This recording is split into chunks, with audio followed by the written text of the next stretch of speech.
Story 1. After I won an award at work, I invited my family to celebrate, but they all refused to come, saying it was just some silly work thing. I was staring at my phone when the notification lit up. The family group chat. My heart did that stupid hopeful flutter it always does, even though I should know better by now. Can't wait to see everyone at the ceremony on Saturday, 7 p.m. at the Grand Hall downtown. I'd sent it 3 days ago, radio silent since then. But now my sister had finally responded. Except she hadn't responded in our family group chat. She'd responded in her chat with my mom and dad and somehow accidentally sent it to the family group instead. Do we really have to go to her little office thing? I need you guys to come shopping with me this weekend. I'm having a crisis about what to wear to dinner with his parents next month.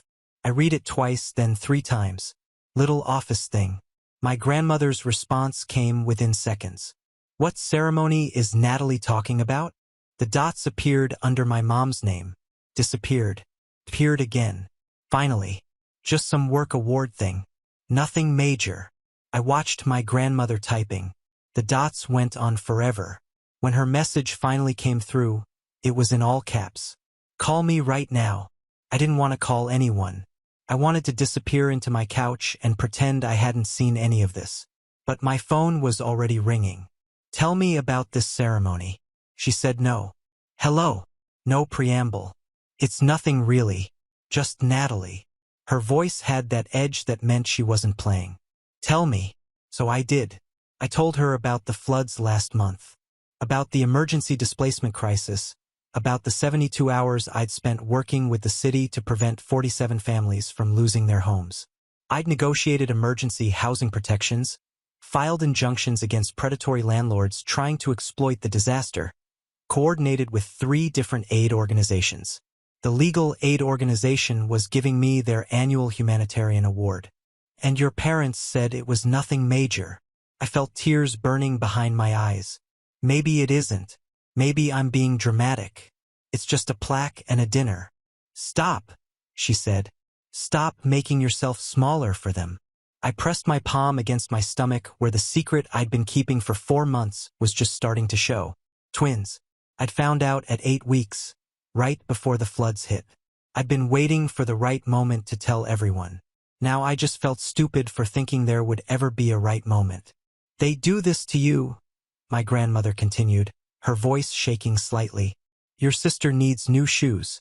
It's a family emergency. You're being honored for saving families from homelessness. It's nothing major. She didn't mean it like that, I said. But even I didn't believe it. Yes, she did.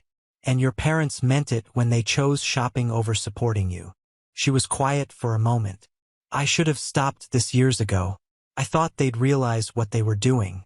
But they're doing to you exactly what your grandfather did to me. He always favored your uncle in the business. I watched him overlook me for decades, and I never said anything.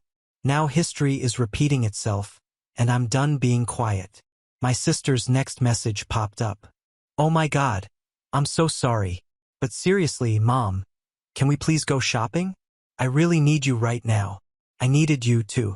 I thought I needed you 4 months ago when I saw 2 heartbeats on that ultrasound screen. I needed you 3 weeks ago when I worked myself to exhaustion making sure families had roofs over their heads. But I just typed, it's fine. You guys enjoy your weekend. My grandmother's response was immediate. No, it is not fine. We need to talk. I set my phone face down and pulled a blanket over my lap. Through the fabric, I could feel the small swell of my belly that nobody knew about yet. I'd been so careful to hide it, wearing loose clothes, positioning myself strategically in video calls. I'd imagined telling them in some perfect moment. Instead, I was sitting alone crying over a group chat, wondering if I was overreacting, wondering if they'd ever really loved me, or if I'd just been the difficult daughter who didn't fit their vision. The one who chose legal aid over corporate law, who chose advocacy over money. My phone buzzed again. My uncle, congratulations, sweetheart. We're all very proud of you. What time should we arrive? Then my cousin, wouldn't miss it for the world. My aunt, I'm bringing my camera. This is incredible. Natalie, no message. One by one, The extended family filled the chat with excitement and support. Everyone except my parents and my sister, who'd gone silent. I pulled the blanket tighter and closed my eyes, my hands resting on the secret I was carrying. These babies would never doubt their worth. I promised myself they would never wonder if they were loved. They would never feel like they had to earn basic respect, even if that meant protecting them from my own parents. The thing about being the disappointing daughter is that you can pinpoint exactly when it started. For me, it was the 6th grade science fair when I won first place with a project on water purification systems for developing countries. My mom had smiled tightly and said, "That's nice, sweetie," then spent the car ride home talking about my sister's upcoming dance recital. My sister was 8 then, all tutus and pirouettes. Everything my mother had wanted me to be. Feminine, graceful, socially effortless. I was the one who showed up to family parties with a book, who'd rather debate Supreme Court cases than gossip about boys, who made my father uncomfortable because I asked too many questions about his corporate law practice. "Why do you only represent big companies?" I'd asked him once when I was 13. "What about people who can't afford lawyers?" He'd laughed and ruffled my hair like I was adorable and naive. "That's not real law, Natalie. That's activism. There's no future in that." I proved him wrong by getting into law school a year early, by graduating top of my class, by turning down every corporate offer to work in legal aid. He still hasn't forgiven me for it. My mother's disappointment ran deeper, though, rooted in something I could never control. She'd been a model in her 20s, the kind of beautiful that made people stop and stare. She'd given it up when she got pregnant with me, and I think part of her never stopped resenting that sacrifice, especially because I looked nothing like her. I got my father's practical features, his sturdy build, his serious eyes. My sister got my mother's delicate bone structure, her luminous skin, her effortless charm.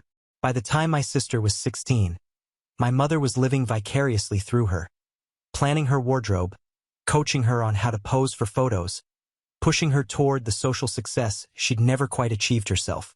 "Your sister needs guidance," she'd tell me whenever I complained about the attention disparity. "You've always been so independent. She needs us more." But independence wasn't a choice. It was survival. When you realize your parents don't quite see you, don't quite understand you, don't quite approve of the person you're becoming, you either crumble or you build yourself into something that doesn't need their validation. I chose the latter, or maybe it chose me. My grandmother had watched this play out from the sidelines. She'd call me sometimes just to talk, to ask about my cases, to actually listen when I explained the complexities of tenant rights law. It wasn't until yesterday's phone call that I understood why. "Your grandfather built that business from nothing," she told me after we hung up with my parents. "And when your uncle turned 18, he started bringing him to meetings, teaching him everything. I'd been working in that office since before your uncle was born. But suddenly, I was just the wife who answered phones. When your father was born, I thought maybe. But no, the oldest son got everything. I got to watch." "Why didn't you say something?" I'd asked. "Because I thought that was just how things were. And by the time I realized it wasn't, the pattern was set.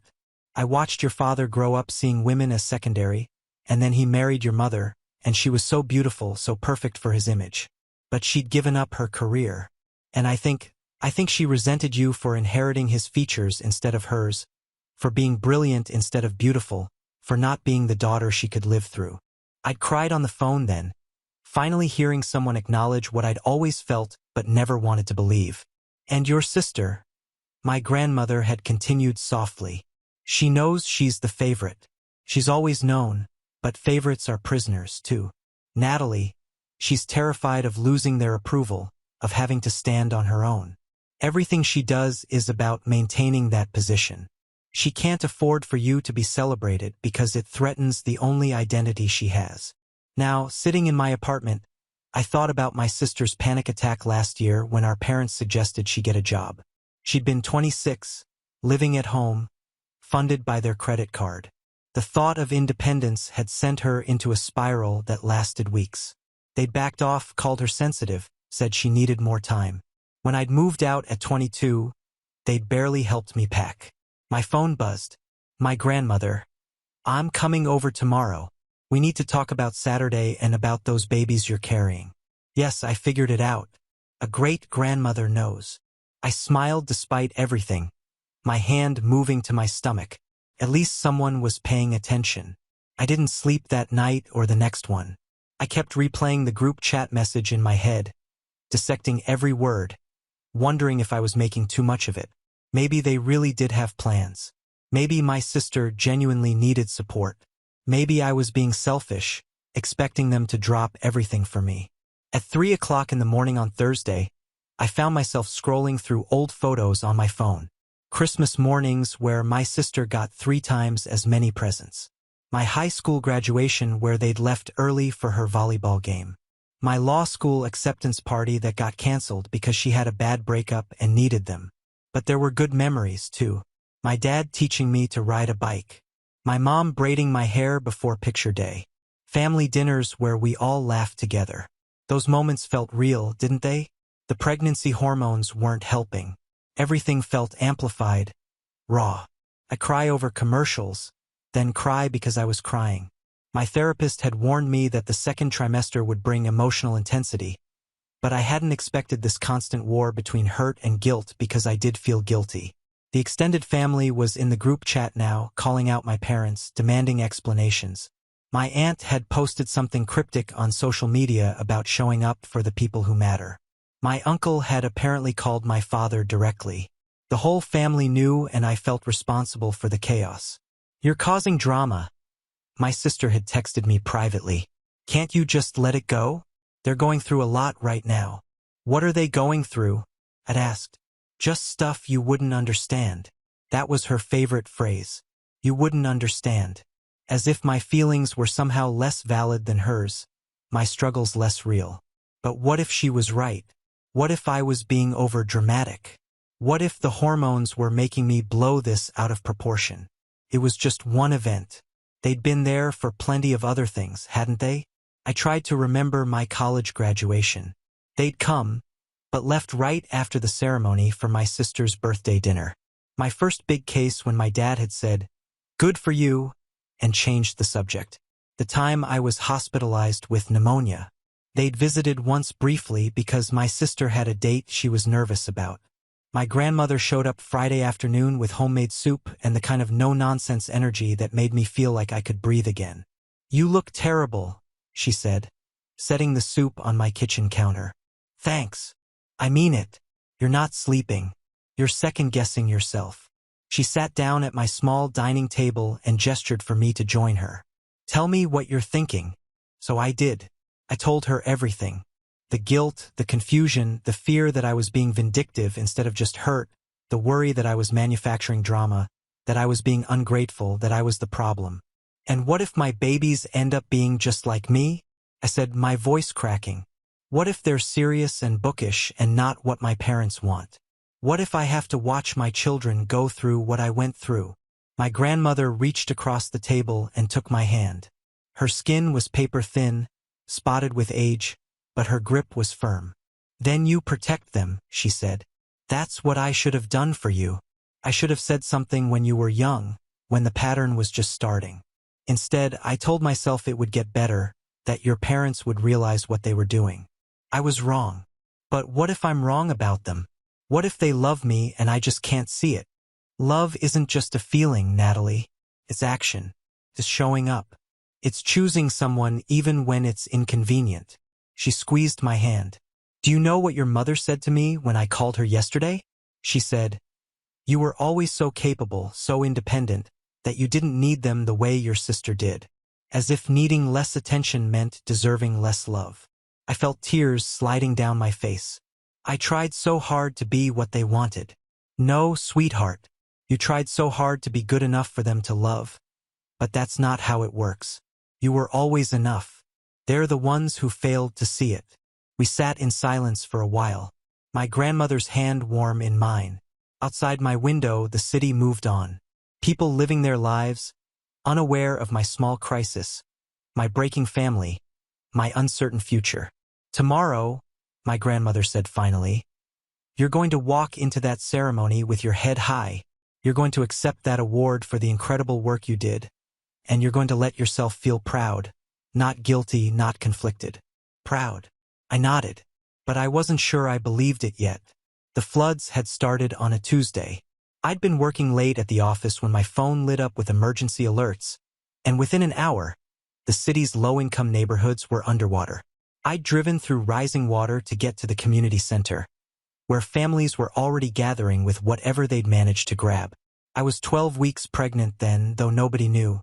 The nausea had been brutal for weeks, but I'd gotten good at hiding it, at keeping crackers in my desk drawer, at timing my bathroom breaks, at pressing my hand to my stomach when no one was looking and whispering promises to the tiny lives growing inside me.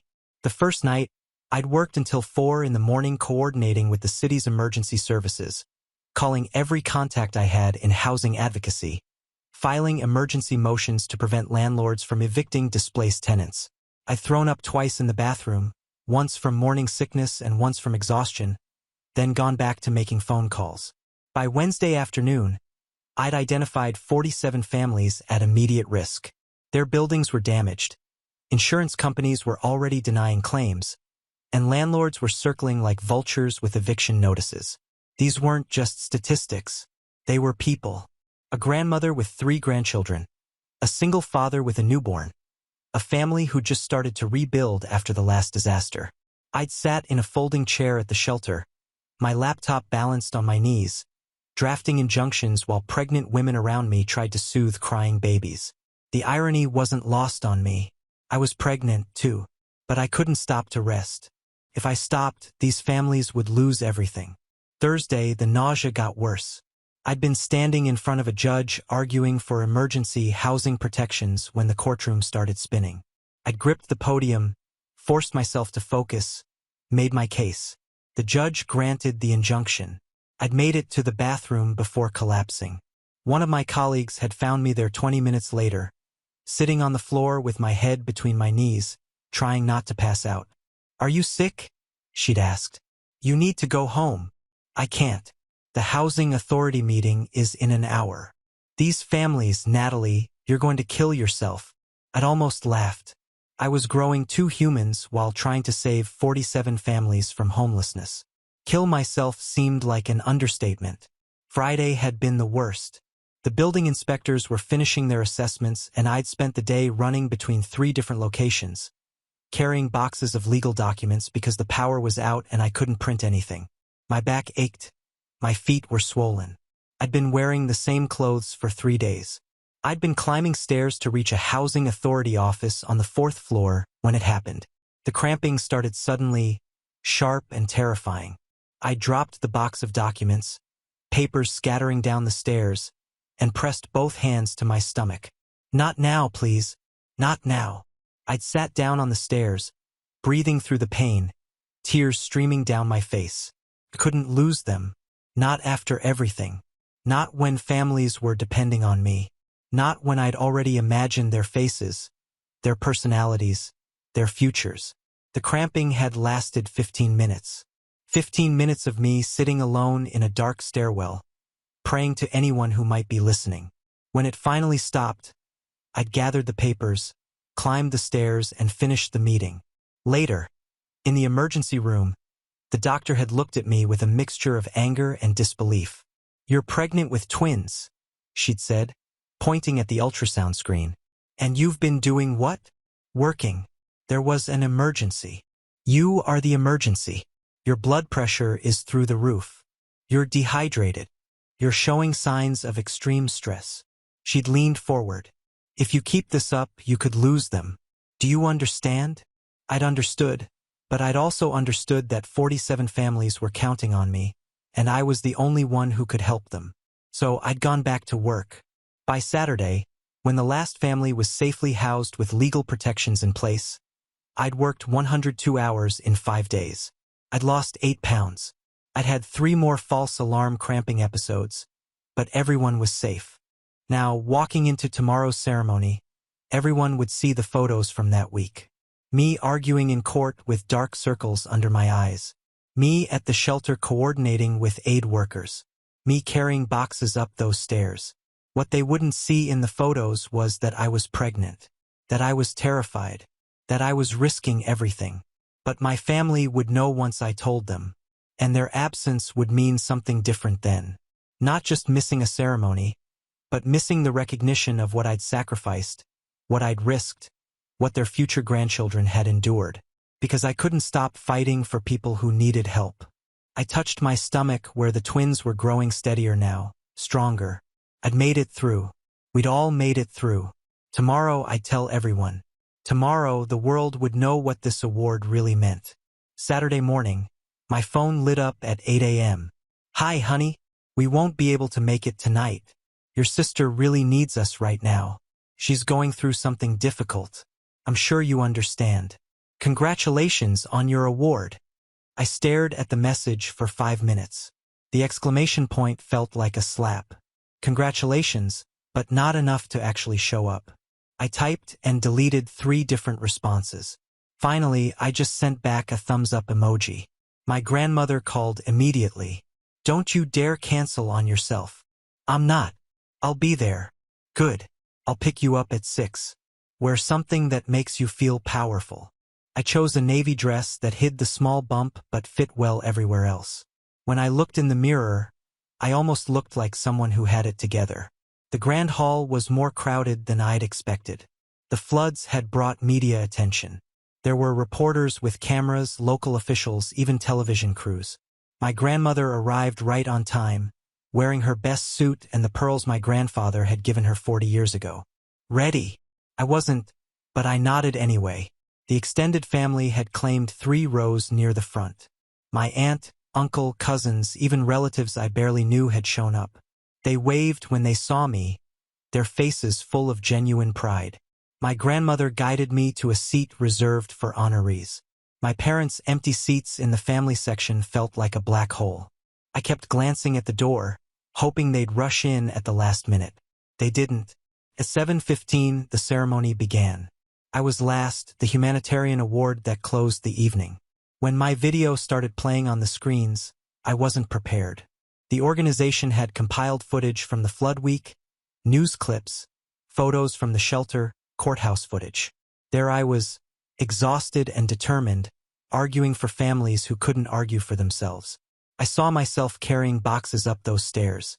I saw myself at the shelter, surrounded by families I'd helped, children hugging my legs. I saw myself leaving the courthouse after the final injunction, my shoulders sagging with relief. The video ended with testimonials, a grandfather crying as he thanked me, a mother with her baby, saying I'd given them hope when they had none left. The applause was deafening. I stood up on shaky legs and walked to the podium. The director handed me a plaque, heavy and real in my hands. I looked out at my family beaming in the front rows, at the reporters with their cameras, at the crowd of people who'd come to celebrate this work, and I thought about my parents at the mall with my sister. "Thank you," I started, my voice surprisingly steady. "This award means everything to me, but it's not really about me. It's about the 47 families who trusted me to fight for them." I paused, my hand moving unconsciously to my stomach. This wasn't how I'd planned to announce it, but they'd made their choice, and I was done waiting for perfect moments that would never come. "This work nearly cost me everything," I continued. "During those 5 days, I was 12 weeks pregnant with twins. I didn't tell anyone because I knew I'd be pulled off the case, and these families needed help immediately. I risked my health and my pregnancy, and I'd do it again because that's what justice requires sometimes. Sacrifice." The room went completely still. Then my grandmother started clapping, standing up, tears streaming down her face. My aunt and uncle jumped up beside her. Soon the entire audience was on their feet. I looked down at my phone on the podium where notifications were flooding in. The ceremony was being live-streamed. My announcement was public, spreading across social media in real time. Someone in my extended family had posted, "So proud of our Natalie, saving families while pregnant with twins. Some people show up when it matters. Some people don't." A local news account posted, "Humanitarian award recipient reveals she was pregnant during flood rescue work." And then I saw it. My sister's Instagram story, posted 20 minutes ago. A photo of her and my parents at an upscale boutique, shopping bags in hand, all smiling. Caption, Best shopping day with my favorite people. The contrast was devastating. And it was public, viral. People were already commenting, connecting the dots, sharing screenshots between my sister's post and the live stream. I accepted congratulations from what felt like hundreds of people. My grandmother stayed close, her hand on my back, steadying me through it all. My phone exploded with messages, texts, calls, notifications, but nothing from my parents or sister. Not yet, anyway. The first call came at 10:30 that night. My father. I stared at his name on my screen for 3 rings before answering. Natalie, his voice cracked. We need to talk. Now you want to talk? We didn't know about the babies, about what you went through during the floods. If we'd known, you would have. What? Come to the ceremony? I was still in my dress. The award plaque sat on the coffee table. You didn't need to know about the pregnancy to show up. Silence. Then quietly, I know. My mother's voice came through in the background, muffled, but crying. Not delicate charity event tears. Raw, real crying. Can I come over? My father asked. Not tonight. I need time. After I hung up, my sister called. I let it go to voicemail. Then she texted, I'm so sorry. Please call me back. I turned my phone face down and closed my eyes. Over the next 3 days, my phone didn't stop. Messages, calls, reports from extended family about conversations they'd had with my parents. The picture that emerged was complicated, human. My mother had locked herself in her bedroom for hours after seeing the ceremony video. My aunt found her looking through old photo albums, pictures of me she'd barely glanced at in years. I always felt like I failed her. My mother had told my aunt. She was so smart, so capable, nothing like me. I didn't know how to connect with her. Your sister needed me. Natalie never seemed to need anything. My aunt had been blunt. I told her that was garbage. Natalie needed her just as much, but learned to hide it. My father's crisis was different. My uncle said he'd broken down on the phone, admitting something he'd never said out loud. I was jealous, he'd confessed. My daughter is doing exactly what I told her would fail, and she's succeeding. She's making a real difference. She's who I should have been, and I've been punishing her for it. My uncle had responded simply, so stop punishing her and start fixing it. My sister's unraveling was perhaps the most dramatic. She'd had a panic attack when she realized what her Instagram post had done. The timing, the optics, the viral comparison. She'd deleted it immediately, but screenshots lived forever. She'd called my grandmother, sobbing. My grandmother had been less sympathetic.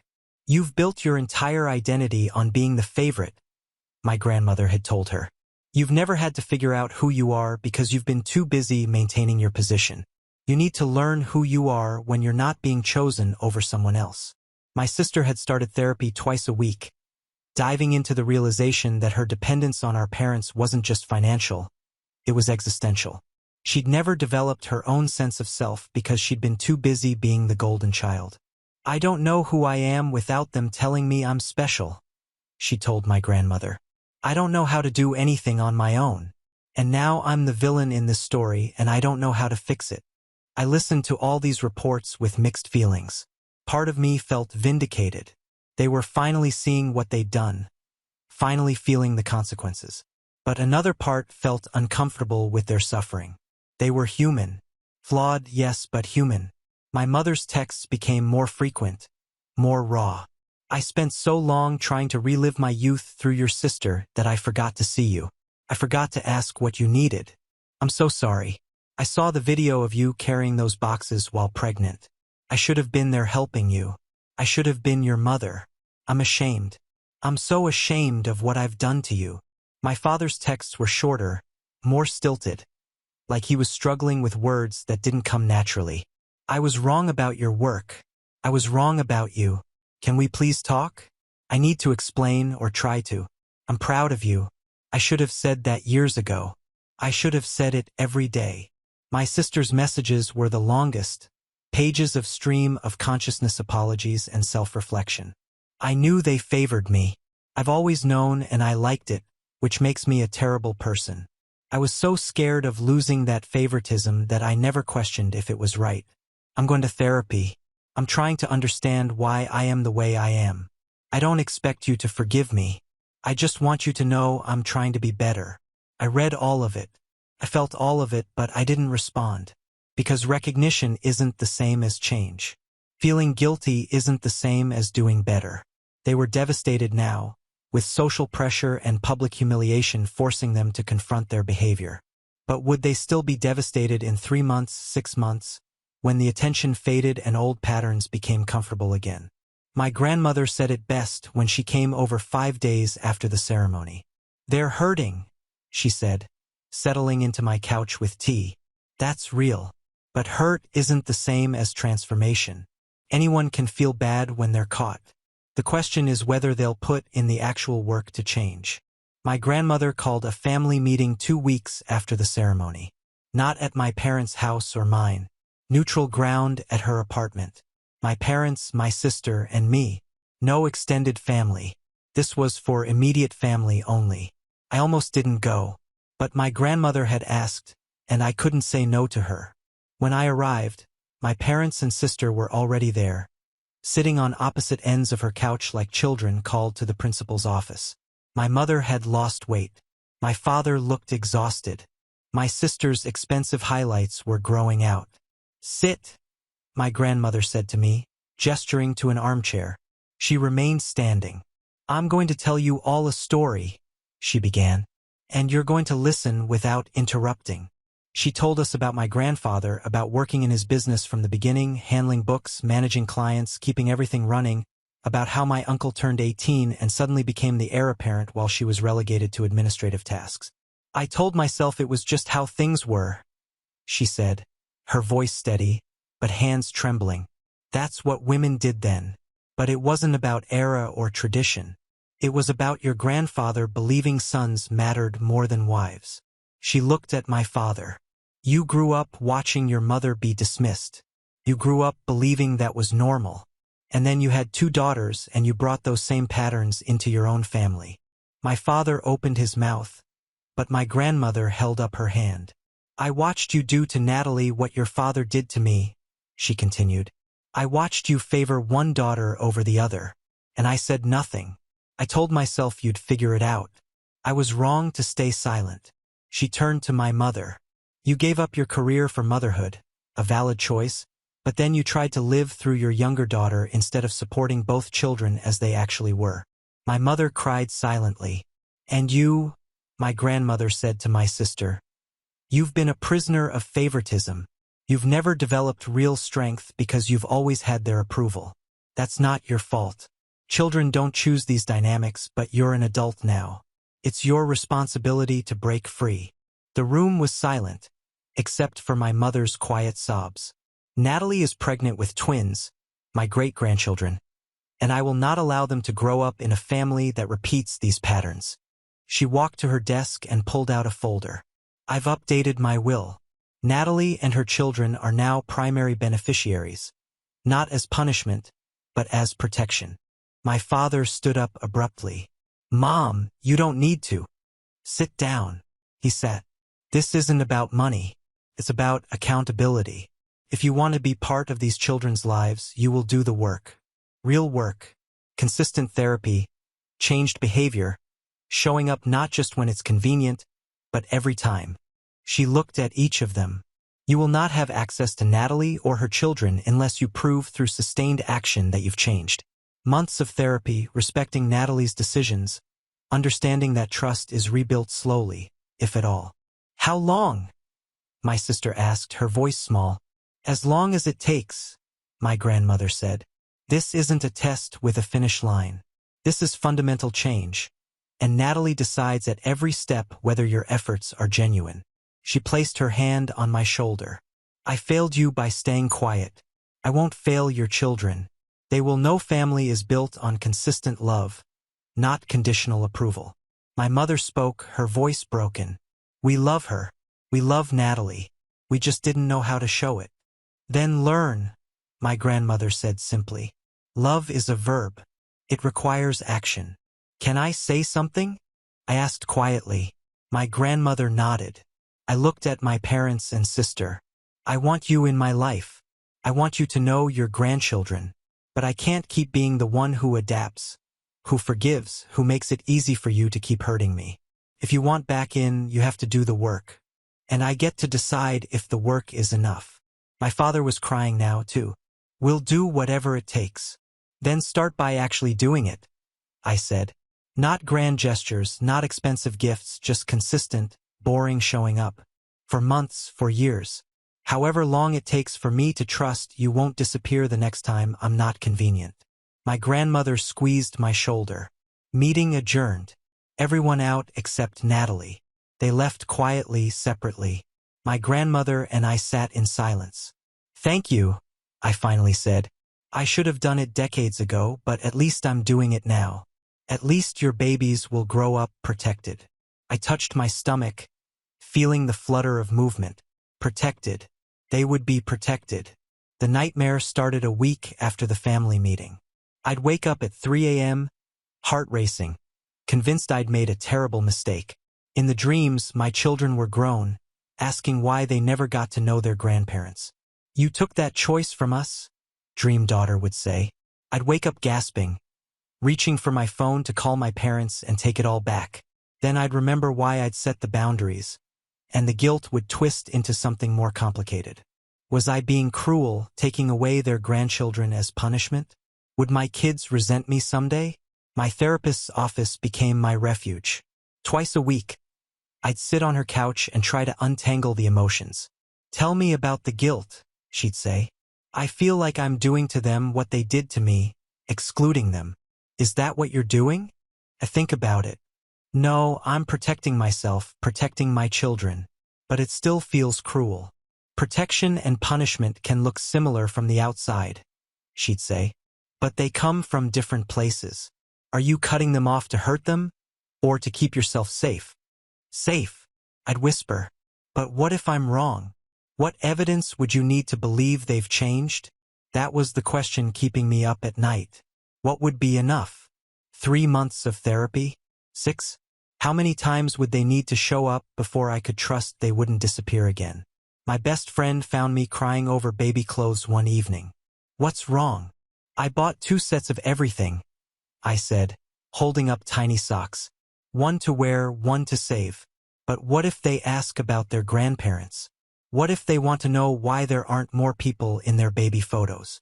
So you'll tell them the truth. What truth? That I was hurt and kept them away? That sounds vindictive. She took the socks from my hands. The truth is that you set boundaries to protect your kids from a pattern of conditional love. You left the door open for change, but required evidence first. That's not vindictive. That's wisdom. But wisdom felt lonely, sitting in my apartment at night, feeling the baby's kick, knowing that in another reality, I'd be calling my mom about every flutter. Instead, I called my grandmother. They're moving a lot today, I'd tell her. Good, strong babies, just like their mother. The updates came through my grandmother. My parents were in therapy individually and as a couple. My sister had gotten a job and moved into her own apartment. They were trying. They were changing. But were they changing for me, or because the social consequences were too severe? How could I tell the difference? You might never know for sure, my therapist said. Change motivated by shame can become genuine growth. But you don't owe them the benefit of the doubt until they've earned it. My uncle called one afternoon. Your dad wanted you to know he's been volunteering at a legal aid clinic. He didn't want you to think he was doing it for points. My father, who dismissed my work as not real law, was volunteering at legal aid. Was it genuine? Performative? Did it matter if it helped people? I don't know how to trust them again, I told my grandmother one night. My feet were propped on her ottoman, swollen and aching. Trust isn't all or nothing, she said. You can trust them with small things and see how they handle it. Trust gets rebuilt in pieces, not all at once. But what if they resent me? What if this ruins our relationship permanently? Sweetheart, the relationship was already ruined. You're not breaking something whole. You're deciding whether to try rebuilding something broken, and you get to set the terms. I touched my belly, feeling one baby kick while the other slept. Two tiny humans who would depend on me to make the right choices. What if I'm being too harsh? What if my hurt is making me rigid? My grandmother was quiet. There's a difference between rigidity and standards. Rigid is saying you can never come back. Standards is saying you can come back when you've shown consistent change. You've set standards, not barriers. Then why does it feel so bad? Because you love them, she said simply. And love complicates everything. It makes us want to forgive before forgiveness is earned. But love also means protecting the most vulnerable. And right now, that's these babies. Your job is to protect them, even if it means being the bad guy in someone else's story. I nodded, tears sliding down my face. The babies kicked again, both of them this time. They're going to be okay, my grandmother said. Even if your parents never fully come back, even if this family never heals completely, these babies will have you and me and an extended family that shows up. That's enough. I wanted to believe her. Most days I almost did. 3 months into the separation, real consequences emerged in ways my parents couldn't ignore. My father lost a major client. The CEO had seen the viral video, connected the dots, and quietly moved their business elsewhere. My uncle told me over coffee. He's not handling it well, my uncle said. He keeps saying it's not fair, that his professional life shouldn't be affected by personal mistakes. But it is affected, I said, stirring my decaf. I was 7 months pregnant now, carrying every ounce of the twins. My mother's social circle shrank, too. Country club friends stopped inviting her to events. The lunch dates dried up. One cousin overheard a conversation at a charity gala about how some people don't deserve to be mothers. My grandmother reported all of this with a neutral expression. Just facts. How's my sister? I asked. Struggling. The job is demanding. She had a breakdown last week when her boss criticized her work. She's not used to being told she's not good enough. I felt a complicated twist in my chest. Part satisfaction. Finally, she was experiencing what I'd felt, but also sadness that we'd all had to break before thinking about healing. My parents tried in their way. My father sent weekly flower arrangements with cards saying, "Thinking of you and the babies." My mother sent gift baskets, baby items, pregnancy books. My sister wrote long emails about therapy progress, job struggles, building a life independent of their approval. But I'd asked for consistency, not gifts. Real change, not performances. After 2 months of gestures, I asked my grandmother to tell them to stop. They're trying, she said gently. They're shopping their way out of discomfort. That's not the same. The gift stopped for a week. Nothing. No contact, no messages. I wondered if they'd given up.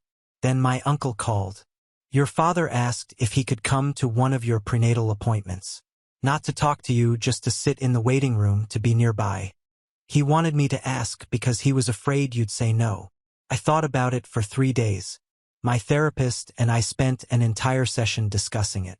What do you want? She asked. I want him to have cared before it was almost too late. But he didn't.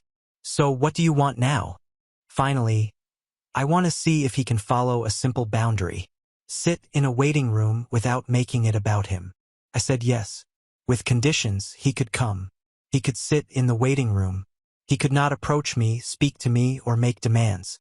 If he violated any boundary, he'd leave and the trial period would end. The day of the appointment, I arrived early with my grandmother. My father was already there, sitting in the far corner, reading a magazine. He looked up, eyes filling with tears, but he didn't move. He just nodded once and went back to his magazine. I checked in, sat down, waited. My grandmother held my hand. My father stayed in his corner. When my name was called, I waddled toward the exam room. As I passed, our eyes met for a second. He mouthed 2 words, "Thank you." I didn't respond, but I didn't tell him to leave either. After the appointment, baby's healthy and enormous, I came out to find him still there. Over an hour of waiting. When he saw me, he stood, then stopped himself from approaching. He picked up his coat, nodded once, and left. Such a small thing, sitting in a waiting room, following boundaries, not making demands. But it was the first time he'd done exactly what I'd asked without making it about his feelings. My grandmother squeezed my hand. That was hard for him. Good, I said, but my voice was softer than expected. 2 weeks later, my mother asked to do the same. Same conditions, same boundaries. She came, sat quietly, didn't approach. When I came out, she was crying silently, tissues balled in her hands, but she didn't make a scene. She just left. My sister sent an email asking if she could send something she'd made herself. Not bought. A baby blanket she'd been learning to knit. I've had to restart it 4 times. I'm terrible at it, but I wanted to make something with my own hands. Something that required effort. You don't have to keep it. I just wanted you to know I'm trying to learn how to do hard things. The blanket arrived a week later, lumpy and uneven, with dropped stitches, also clearly made with painstaking effort. I cried when I pulled it out of the box. These weren't grand gestures or dramatic reconciliations. They were small, awkward attempts at respecting boundaries and putting in effort. I didn't know if it was enough. I didn't know if it would last. But it was different than before. And different was a start. The twins arrived 3 weeks early on a Tuesday morning. My water broke while reviewing a brief at my desk. My grandmother drove me to the hospital while my hand shook too much to hold my phone.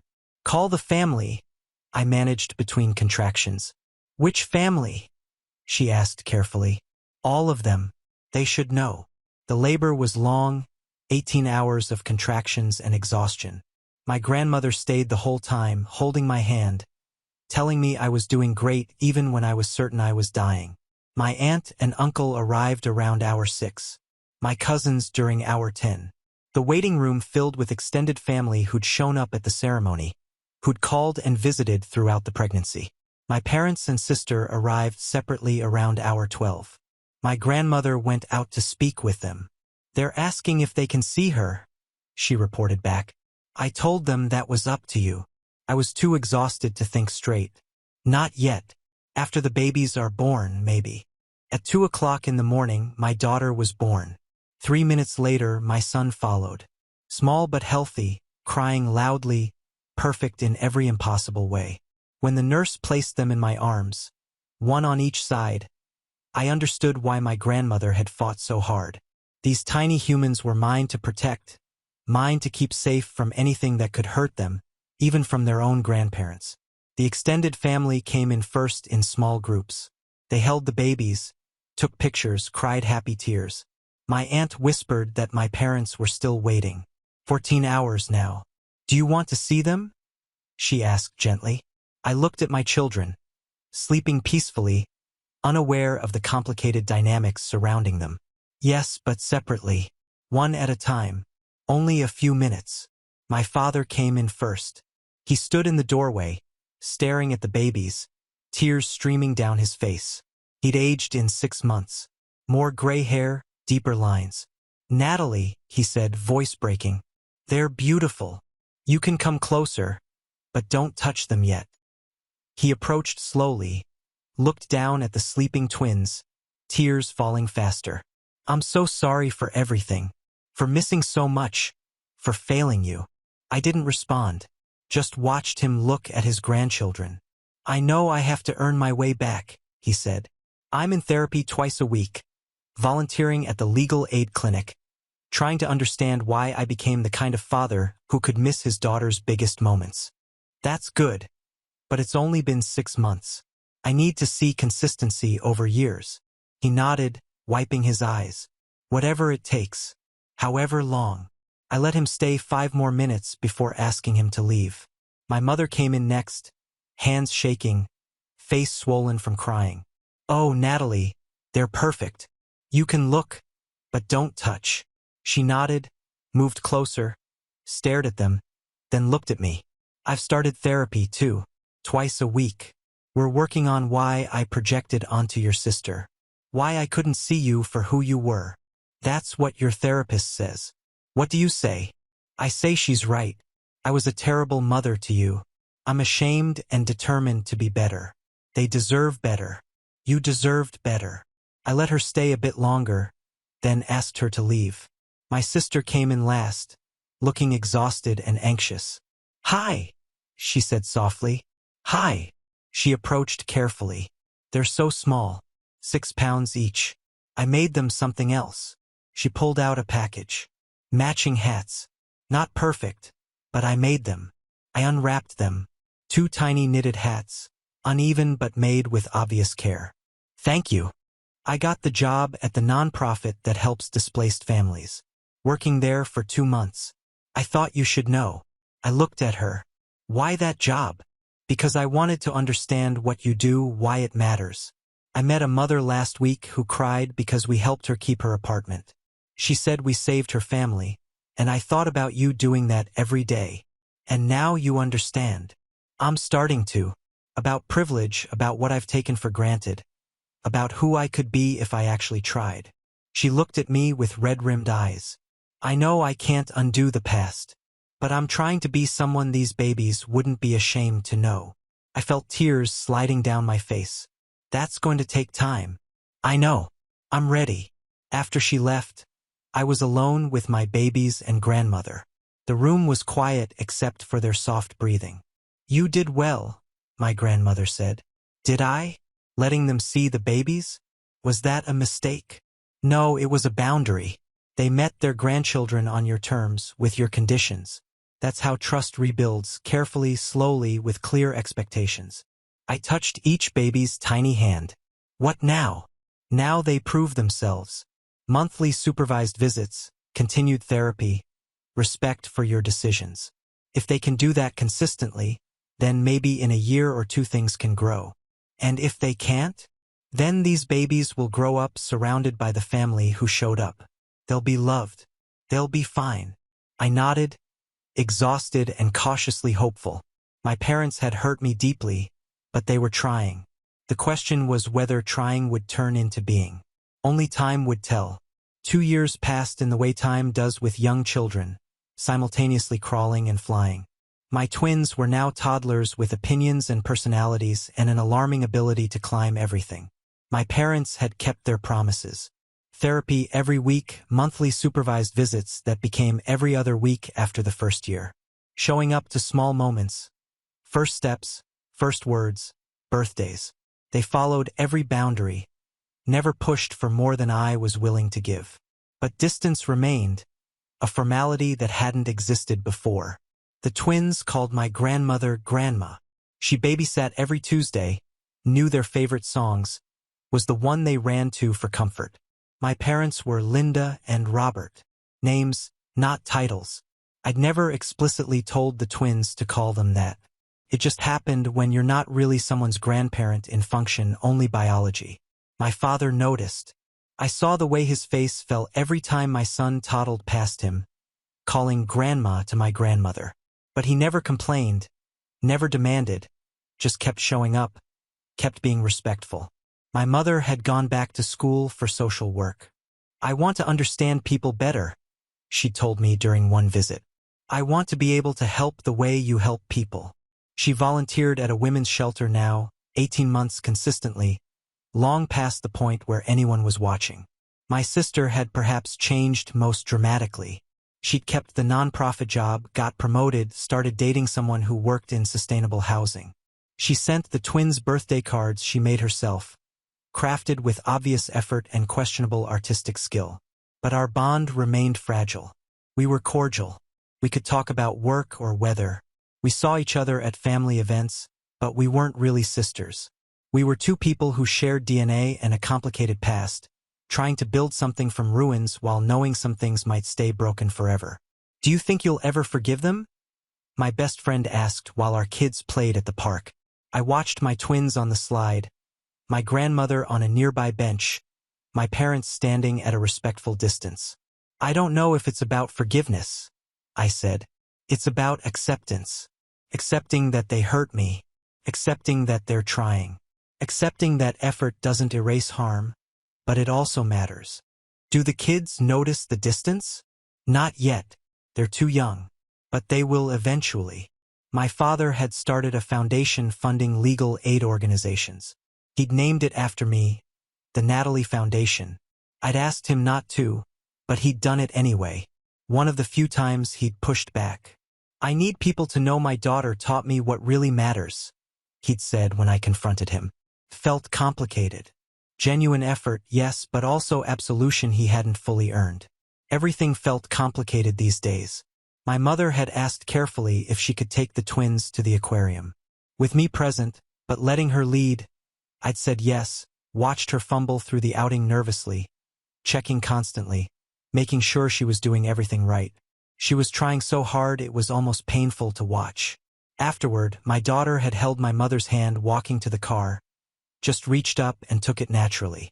My mother's eyes filled with tears. That was good, my grandmother said later. You're letting them build something. Am I? Or am I setting them up for disappointment if my parents revert? You're giving them a chance. That's all you can do. The relationship with my sister was perhaps hardest to navigate. She'd sent me a long letter on my birthday, handwritten, 10 pages, acknowledging every privilege. Every time she'd been chosen while I'd been overlooked, not asking for forgiveness, just acknowledging. I cried reading it. Then I'd put it in a drawer. I didn't know what to do with her accountability except hold it and recognize it existed. I know we're not really sisters anymore, she'd said during one family dinner. I know I can't fix what I took from you, but I want you to know I see it now. All of it. And I'm going to spend the rest of my life being different. Okay, I'd said, because what else was there? At the twins' second birthday party, my parents arrived with thoughtful presents. Books they'd carefully chosen based on what the twins actually liked. They stayed, helped clean up, left without drama. It was normal, boring, unglamorous. It was also so much better than what had come before. But it wasn't healed. It wasn't whole. It was just different. As I tucked my children into bed that night, reading stories while my grandmother cleaned up and my parents drove home, I realized this was probably as good as it would get. Not a fairy tale reconciliation. Not a perfect family reunion. Just people trying their best, respecting boundaries, showing up consistently. It wasn't everything I'd wanted, but maybe it was enough. The twins turned 3 on a Sunday in March. We'd rented the community room at my grandmother's retirement complex. She'd moved there 6 months ago when the stairs became too much. She was frailier now, but her mind was sharp.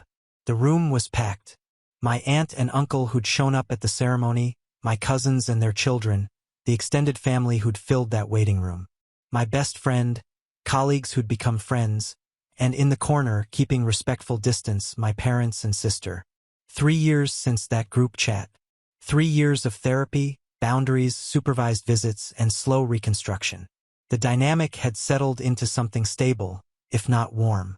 My parents came to birthdays and holidays, sent cards, respected every boundary. They never asked for more than I offered. But the twins still called them Linda and Robert. Still ran first to my grandmother. Still didn't quite understand why these peripheral adults were at events, but not really part of daily life. My daughter was blowing out candles when I caught my father's expression, watching with tears, standing at celebration's edge. Close enough to witness, not close enough to intrude. It would have been easy to feel sorry for him, to soften boundaries. But I remembered being 12, winning that science fair, my mother talking about my sister's dance recital instead. I remembered my graduation, my first big case, the hospital, all the times I'd needed them and they'd chosen elsewhere. They were here now, but now didn't erase then. After most guests left, my mother approached carefully. They're wonderful children. You're doing an amazing job. Thank you. I know things aren't what they could be, but I'm grateful for what we have, for being allowed to be here, even at the edges. She changed genuinely. She volunteered weekly, went back to school, showed up consistently, but change didn't erase damage. I appreciate that, I said. Do you think someday the twins might call us Grandma and Grandpa? The question she'd held back for 3 years. I don't know. That's up to them. When they're old enough to understand the history. Maybe or maybe not. I'm not forcing it. She nodded, eyes filling. That's fair. My sister was sitting with my grandmother. I joined them. I got engaged last month, my sister said. I wanted to tell you in person. I felt complicated emotions. Happy for her genuinely, but aware we'd never have the sister relationship we should have had. Congratulations. You don't have to come to the wedding. I'll come. We're family. Complicated but family. My grandmother squeezed my hand, conserving energy. Proud of you. You protected them. You broke the cycle. Did I? Feels messy and incomplete. Because real life is messy. But look at them. She gestured to the twins building with blocks. They're confident, secure. They know they're loved unconditionally. You gave them that. I watched my children, these small humans who'd changed everything. What happens if you're not here? I asked quietly. Then you keep doing what you're doing. Keep those boundaries. Keep protecting these babies. Remember that family isn't just blood. It's the people who show up consistently, who choose you over and over. The twins ran over demanding a story. My grandmother pulled them onto her lap. My parents watched from across the room, not invited into this intimate moment. Not quite excluded, but not quite included. It wasn't the ending I'd imagined. No tearful reunion. No perfect forgiveness. My relationship with my parents remained formal. My sister and I were cordial but distant. But my children were thriving, loved completely, never conditionally. They'd never be the disappointing child, the overlooked one. That was the victory. Not punishing my parents forever, but creating something new. A family built on choice and consistency instead of obligation and favoritism. Later, driving home with sleeping twins in car seats, I thought about breaking the cycle. I paid a price.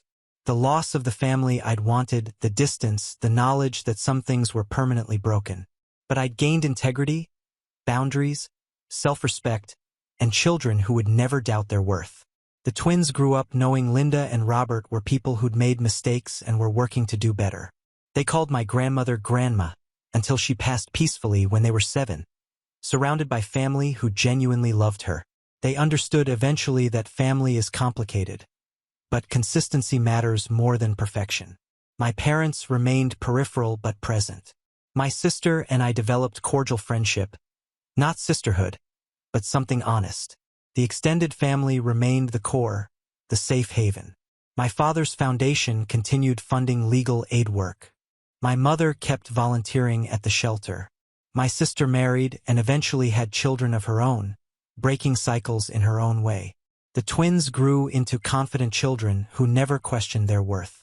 And me, I continued my work, continued protecting families, continued building the life I'd fought for. Not perfect, not what I'd once dreamed, but real, honest, and mine. It wasn't a fairy tale, but it was real. And real was enough. Now on to the next story. Story 2. My family refused to come to my son's birthday, even though he asked for their presents, saying they had something better to do. After that, everything changed. Before continuing the story, let us know in the comments which city you're watching from. Don't forget to subscribe to the channel, hit the notification bell so you won't miss more stories, and leave your like on the video. I should have known something was wrong when my mother responded to the invitation with just a thumbs up emoji. No excitement, no can't wait to see my grandson. Just a single digital gesture that probably took her half a second to send. But I convinced myself I was reading too much into it. They were family. They wouldn't miss Liam's 10th birthday. I spent 3 days preparing everything. I'm not talking about ordering a cake and hanging some balloons. I'm talking about handmade decorations because that's what I could afford. A Pinterest-worthy dessert table that took me until 2 o'clock in the morning to finish. And a treasure hunt I designed myself because Liam had been obsessed with pirates for months. I even borrowed folding chairs from my neighbor because I needed seating for the relatives who'd confirmed they were coming. I'd bought extra supplies, planned the menu around my mother's dietary restrictions, and made sure to have the specific brand of juice my sister's kids liked. My brother sent me a text 2 days before. Wouldn't miss it for the world. The little man is finally double digits. My sister called to ask if she should bring anything, and when I said no, she insisted she'd bring her famous brownies anyway. Even my mother, in her typical detached way, had confirmed she'd be there by 3 o'clock. I felt stupid for worrying. Of course they'd come. This was Liam's first double-digit birthday. He'd been talking about it for months, asking if everyone had received their invitations, wanting to know what time his uncle would arrive. The party started at 2 o'clock. By 2:30, Liam's school friends had arrived with their parents, filling my small backyard with the chaos of 10-year-old energy. The weather had cooperated perfectly. Sunny, but not too hot. Kids were laughing, parents were chatting politely near the drinks table. I kept checking my phone, expecting the running late messages that never came. By 3 o'clock, I was glancing at the driveway every few minutes, my stomach tightening each time a car passed without stopping. By 3:30, I was texting the family group chat with a casual, "Everyone okay?" that got left on read.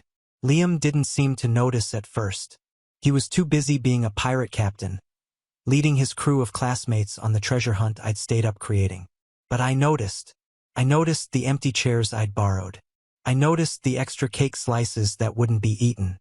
I noticed how I'd made sure to have activities for different age groups, thinking my teenage niece and nephew would be there. I'd even set up a quiet corner with comfortable seating for my mother, who always complained about standing too long. At 4 o'clock, my mother finally responded, "Oh, sweetie, it's just a kid's party. He has his little friends there. We had other plans. Just a kid's party. Just my son's 10th birthday that he'd been counting down to for months. Just the event where he'd specifically asked if everyone was coming because he wanted to show them his new bike. The one I'd saved for 6 months to buy him." I was standing by the snack table when I saw it. I don't know why I opened social media. Maybe some self-destructive instinct. There they were. My mother, my brother, my sister, my uncle, and 3 cousins I'd specifically invited. They were at the Sterling Room, this upscale brunch place downtown that charges $30 for eggs. My sister's story showed mimosas and French toast arranged like art. My brother had posted a group photo with the caption, "Sunday Fun Day with the fam." The timestamp showed they'd been there since noon. They'd chosen bottomless mimosas over my son. The worst part was seeing my mother laugh in one of the photos, her head thrown back in genuine joy. I couldn't remember the last time I'd seen her look that happy around me. My sister had posted 3 stories from the brunch, each one showing a different elaborate dish. Each one a reminder that they were all together while my son's party happened without them. I watched Liam blow out his candles surrounded by his school friends and their parents, people who barely knew him but had shown up anyway. He smiled big for the camera, and I smiled back, and something inside me cracked so completely that I knew it would never fit back together the same way. The humiliation wasn't just that they'd skipped his party. It was the casualness of it, the easy dismissal, the public evidence of exactly where I ranked in their priorities. They hadn't even tried to hide it. They'd posted about their plans publicly, knowing I'd see, not caring enough to even be discreet about their rejection. That night, after all the guests had left and Liam was asleep, I sat in my kitchen surrounded by leftover cake and borrowed chairs that needed returning. I wasn't crying. I was too far past tears for that. I was calculating, adding up years of always being available, always helping, always understanding. I thought about the house I'd bought, the one where my mother had been living rent-free for 5 years. I thought about the money I'd lent that was never repaid, the emergencies I'd covered, the sacrifices I'd made, and I made a decision. It wasn't dramatic or emotional.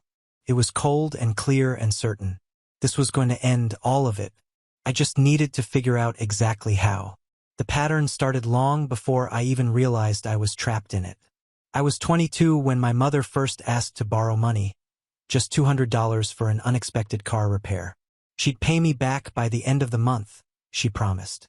That was 15 years ago, and I'm still waiting. By 25, I'd become the family's unofficial bank. My brother needed $3,000 for a business idea that folded within 6 months. My sister required bail money for her boyfriend, then later for herself after a DUI. My mother's temporary needs became a monthly subscription I never signed up for. Each time they promised repayment, each time I believed them because that's what family does, right? I worked 2 jobs through my 20s, days at a medical office, evenings doing freelance bookkeeping from home. I lived in a studio with thrift store furniture while my siblings rented nice places they could barely afford. I packed lunches, skipped dinners out, wore the same 5 outfits on rotation. Every dollar saved went toward my goal, buying property. When I finally had enough for a down payment, I found 2 small houses being sold together by an elderly couple. They weren't fancy. One was a modest 3-bedroom ranch. The other was a smaller 2-bedroom bungalow with outdated everything. I could just barely make it work with my savings and a mortgage I'd be paying off until I was 50. I moved into the 3-bedroom with Liam, who was 5 then. I spent weekends painting walls and fixing cabinets, learning from YouTube videos because I couldn't afford contractors. The 2-bedroom sat empty for months while I saved to renovate it for rental income. That's when my mother started her campaign. She was living in a cramped apartment, she said. Terrible neighbors. Landlord wouldn't fix anything. She just needed somewhere temporary, maybe 3 months. As her daughter, surely I wouldn't leave her in such a horrible situation. I should have said no, but I was still operating under the delusion that family meant something mutual, something reciprocal. I let her move in rent-free for what was supposed to be 90 days. That was 5 years ago. She never paid a single month's rent, never offered utilities, never bought her own groceries half the time, showing up at my house complaining about being hungry and ransacking my carefully budgeted pantry. When I gently mentioned her contributing something, she'd get wounded. "I'm your mother," she'd say, as if that explained everything. The exploitation didn't stop at free housing. When my brother's second business failed, guess who he called? When my sister needed $4,000 for a lawyer after her 3rd traffic incident, guess whose door she knocked on? When family members needed gifts for occasions I wasn't even invited to, they'd ask me to chip in. "Since you're doing well." I wasn't doing well. I was drowning. Every month was a calculation of which bill could wait, which grocery wasn't essential, whether Liam's shoes could last another few months. I drove a car with 200,000 miles and repaired it myself. My clothes came from clearance racks. I cut my own hair. Meanwhile, my family posted vacation photos and restaurant check-ins. My sister got her nails done every 2 weeks at $60 a visit. My brother bought a new truck. My mother, living rent-free in my house, redecorated with furniture that cost more than everything in my living room combined. The moment that crystallized everything happened 6 months before Liam's 10th birthday. A Sunday family lunch at my mother's house. My house, technically, but I'd stopped correcting that. I brought a casserole and helped set the table while everyone else arrived empty-handed.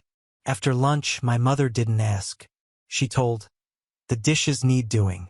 You can handle that since you don't have a husband to get home to." My sister laughed. "Yeah, at least you have free time. Some of us have actual plans today." I stood at that sink, hands in greasy water, watching through the window as they gathered in the backyard. Someone made a joke and they all laughed. Not one looked back to see if I needed help. Not one thought to ask if maybe I had plans too, or if having a husband shouldn't determine whether I deserved basic respect. I finished those dishes in silence, dried them, put them away in cabinets in a house I owned but wasn't allowed to claim. Then I drove home with Liam, who asked why I was quiet. I told him I was just tired. But I wasn't tired. I was awake for the first time in years. I was seeing clearly what I'd been too conditioned to recognize. I wasn't family to them. I was a resource, an ATM with emotions they could manipulate, a safety net they could exploit indefinitely without consequence. That night, I made a list of every dollar I'd given them over the years, every loan never repaid, every emergency covered, every burden shouldered. The number made me physically ill. With that money, I could have paid off half my mortgage. I could have taken Liam on real vacations. I could have had savings, security, breathing room. Instead, I had resentment, deep, corrosive resentment I tried to bury under obligation and guilt. But watching them at that brunch, seeing proof that I meant so little they couldn't even pretend to care about my son's birthday, something shifted. The resentment crystallized into decision.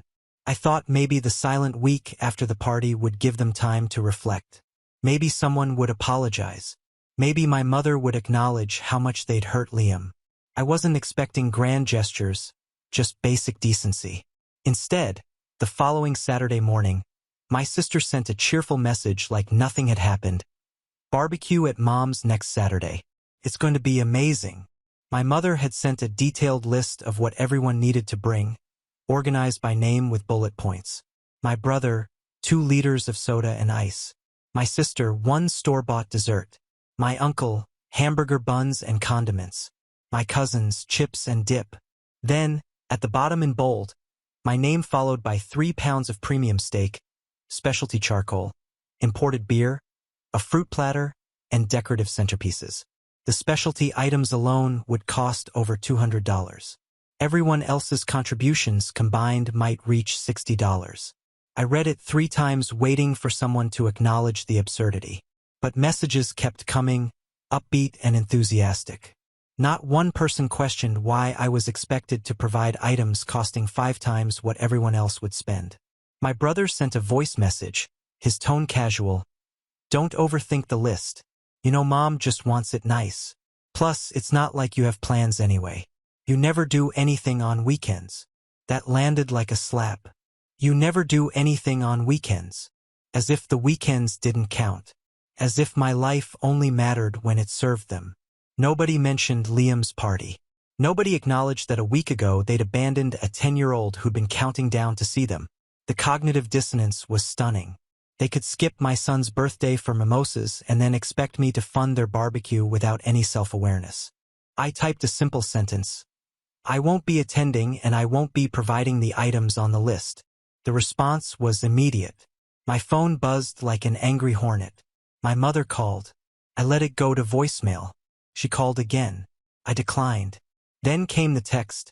We need to talk about this attitude. Call me immediately. My brother sent a wall of text about family obligations and how I was being selfish over a simple request. He reminded me that family helps each other, that everyone contributes. He didn't notice my contribution was expected to be 5 times anyone else's, or that nobody had helped when Liam needed them. My sister took a different approach, wounded and falsely concerned. I don't know what's gotten into you lately. You've been so distant and cold. We're just trying to include you. If money is tight, you could have just said something instead of being rude. If money is tight, as if they didn't know, as if they hadn't been the primary reason money was tight for 15 years. My uncle, who I barely spoke to, sent a message calling me ungrateful. Cousins who hadn't bothered showing at Liam's party suddenly appeared with concerned questions about whether I was okay. The intervention was coordinated. They'd probably started a separate group chat strategizing how to handle my rebellion. Throughout the day, messages continued. Guilt trips about my mother aging and wanting family close, accusations that I thought I was better than everyone, suggestions I was having a breakdown. My brother's voice message turned harder. I was destroying the family over nothing. Not one person apologized for missing Liam's party. Not one acknowledged the hurt. They'd moved on completely, and my refusal to fund their gathering was somehow the offense needing addressing. That evening, Liam was at a sleepover. I sat in my quiet kitchen, phone finally silent after muting the group chat. I pulled out my document folder. The deed to both houses, property tax records, insurance papers. I ran my fingers over the deed to the 2-bedroom, the house my mother had occupied for 5 years without paying a single dollar. My house, my property, my decision. The barbecue was next Saturday. I had 1 week, but really the decision had already been made. It had been made when they chose brunch over my son. It solidified when they treated my boundaries like an inconvenience rather than something deserving respect. I just needed to figure out the execution. And sitting there with those deeds in my hands, holding legal proof of ownership, a plan started forming. Not complicated, not elaborate, just direct and undeniable. They wanted to treat my property like theirs. They were about to learn exactly who owned what. The week following my refusal was a masterclass in family manipulation. If I'd had any doubts about my decision, they evaporated under the coordinated assault. Monday morning, my mother called at 7 o'clock while I was getting Liam ready for school. I didn't answer. Her voicemail shifted between hurt and anger. I don't know what I did to deserve this treatment. After everything I've sacrificed for you. After raising you when your father left. This is how you repay me. Textbook guilt trip. Weaponizing her role as mother, rewriting history as the perpetual victim. She forgot the years I'd supported her. Forgot the free housing. Forgot my son's abandoned birthday. Tuesday, my sister started posting on social media, Vague but pointed. It's sad when people forget where they came from. Another. Family isn't perfect, but at least they're real, unlike fake people who think they're too good. Comments poured in from relatives supporting her against the unnamed villain who was obviously me. Wednesday brought my brother's escalation, 3 voice messages, each angrier. In the final one, his voice was tight with rage. You know what your problem is? You've always thought you were better than us. Got a house, got a job, and suddenly we're not good enough. You're selfish and stuck up. Mom is crying because of you. The gathering is ruined. But sure, keep acting like you're the victim. The audacity was stunning. I was embarrassing myself, not them who'd abandoned a child's birthday, not them who expected me to fund their party days later. Me for saying no. Thursday, extended family got involved. My uncle texted about family values and how young people don't understand sacrifice. Cousins who hadn't spoken to me in months suddenly had opinions about my character. One said she was disappointed in me, which was almost funny considering she'd RSVP'd to Liam's party and never showed. My mother's church friends messaged about forgiveness and honoring parents. Someone from high school said my sister seemed hurt and maybe I should reconsider. The gossip network was working overtime, painting me as the ungrateful daughter having a breakdown. Friday evening was the breaking point. I was helping Liam with homework when my sister called. Against better judgment, I answered. Finally, she said sharply. I've been trying to reach you all week. I've been busy. Too busy for family? A pause. Then false concern. Look, I know you're going through something. Maybe you're stressed about money or work or being single. But you can't take it out on us. We're here for you, but you're pushing everyone away. Impressive psychology. Reframe my boundaries as mental instability. Make my refusal about my deficiencies rather than their behavior. I'm not going through anything, I said calmly. I declined to attend an event and provide expensive items. That's all. That's not all, and you know it. You've been cold for weeks. Ever since... She stopped abruptly. Ever since what? Silence. She'd almost mentioned the party they'd all skipped. But acknowledging it would require admitting fault. Never mind. The point is you're hurting Mom. She's getting older and family time is important. Is your pride really worth making her suffer? My pride? Not their neglect, exploitation, or complete disregard for my son. My pride was the problem.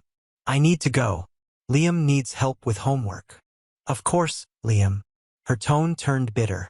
You know, not everything is about him.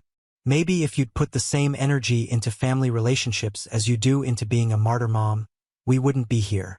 Not everything is about him. About my 10-year-old son whose birthday they'd abandoned without apology.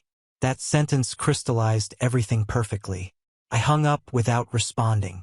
That night, after Liam was asleep, I opened my laptop and searched for family law attorneys. I needed to understand my legal rights regarding the property my mother occupied. Not from elaborate revenge fantasies, but from professionals who could explain concrete steps for reclaiming my property. The guilt tried to surface. Good daughters don't evict their mothers. Family forgives. Blood is thicker than water. All the platitudes that kept me compliant. But then I remembered Liam blowing out candles surrounded by classmates, while every family member was drinking overpriced mimosas across town. I remembered my sister's laughter as my mother ordered me to do dishes. I remembered my brother's casual dismissal. The guilt evaporated, replaced by sharp clarity. I wasn't destroying the family. They'd already destroyed it over years of taking while giving nothing back. I was finally acknowledging what had been true for years. I didn't have a family. I had people systematically using me, seeing me as a resource rather than a person. And resources could be withdrawn. The barbecue was tomorrow. They were probably planning it, assuming I'd cave like always. They were wrong. The barbecue happened without me. I spent that Saturday at the aquarium with Liam, watching him marvel at jellyfish and sea turtles. My phone buzzed periodically with messages I didn't read. For those few hours, I was just a mother with her son. Nothing more complicated. The following weeks were quiet. They'd expected continued drama, eventual capitulation. Instead, they got silence. I muted the group chat. I didn't respond to inflammatory posts. I simply went about my life. Work, Liam, home, repeat. But I was busy in ways they couldn't see. Monday after the barbecue, I called 3 law firms. The first consultation was with an attorney who specialized in property law. Her office was modest, her manner straightforward. I brought my documents. The deed showing sole ownership, 5 years of tax payments, utility bills, insurance records. She reviewed everything carefully. Your mother has no written lease? No. She moved in temporarily and never left. Has she paid any rent, contributed to taxes, insurance, or repairs? Nothing. The attorney leaned back. This is straightforward. The property is yours, documented and paid for entirely by you. She's essentially a guest who overstayed. Legally, she's a tenant at will, which means you can terminate her tenancy with proper notice. How much notice? 30 days written notice.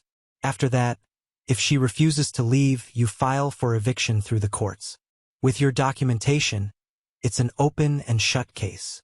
It sounded almost too simple. That's it. That's it. You're the sole owner with clear documentation. She has no legal claim. She paused. I'll be honest, though. This will likely destroy your relationship with her and possibly your extended family. Are you prepared? I thought about Liam's empty birthday party, about years of being treated as an ATM. Yes, I'm prepared. She drafted a formal notice of termination of tenancy.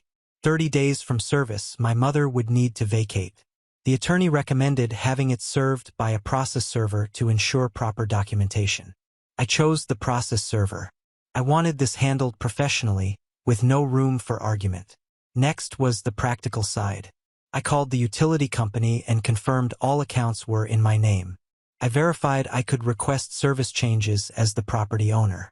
I also found contact information for a locksmith, filing the numbers away for potential future use. Through all of this, I maintained normal routine. Work, picking up Liam, homework, dinner, Friday movie nights. Life continued ordinary and peaceful on the surface. The family's messages became less frequent as they realized I wasn't engaging. My mother sent occasional texts ranging from hurt to angry, but I only responded with brief neutrality. Received your message. Nothing more. 3 weeks after my attorney consultation, I received confirmation the notice had been served. The process server reported my mother had answered the door, read the document, and closed it without comment. No yelling, no scene, just quiet receipt. I waited for the explosion. Came after 2 days of silence. My phone lit up at 9 o'clock on a Thursday evening. My mother, brother, and sister all calling simultaneously. I let them go to voicemail. They tried again and again. Finally, a text from my mother. We need to talk about this immediately. What you're doing is illegal and cruel. I typed back, what I'm doing is legal and documented. I've given proper notice as required by law. We have nothing to discuss. The calls continued through the night. I turned my phone off after ensuring Liam was asleep. When I turned it back on in the morning, there were 17 missed calls and 23 messages ranging from threats to pleading to accusations. My brother's message was most telling. You're really going to make mom homeless over a stupid grudge? Over us missing one party? Are you insane? One party. That's all it was to them. Not years of exploitation, not systematic use of me as a resource. One party. I didn't respond to any of them. At work that day, my boss called me in. My stomach dropped, wondering if family drama had reached my workplace. But she smiled. Your request for vacation time in late December was approved. 2 weeks. Any plans? Liam and I had been looking at beach destinations, somewhere warm for the holidays. We're thinking about taking a trip, I said. Somewhere sunny. Sounds perfect. You deserve it. Walking back to my desk, I thought about timing. The eviction notice gave my mother until mid-December to vacate.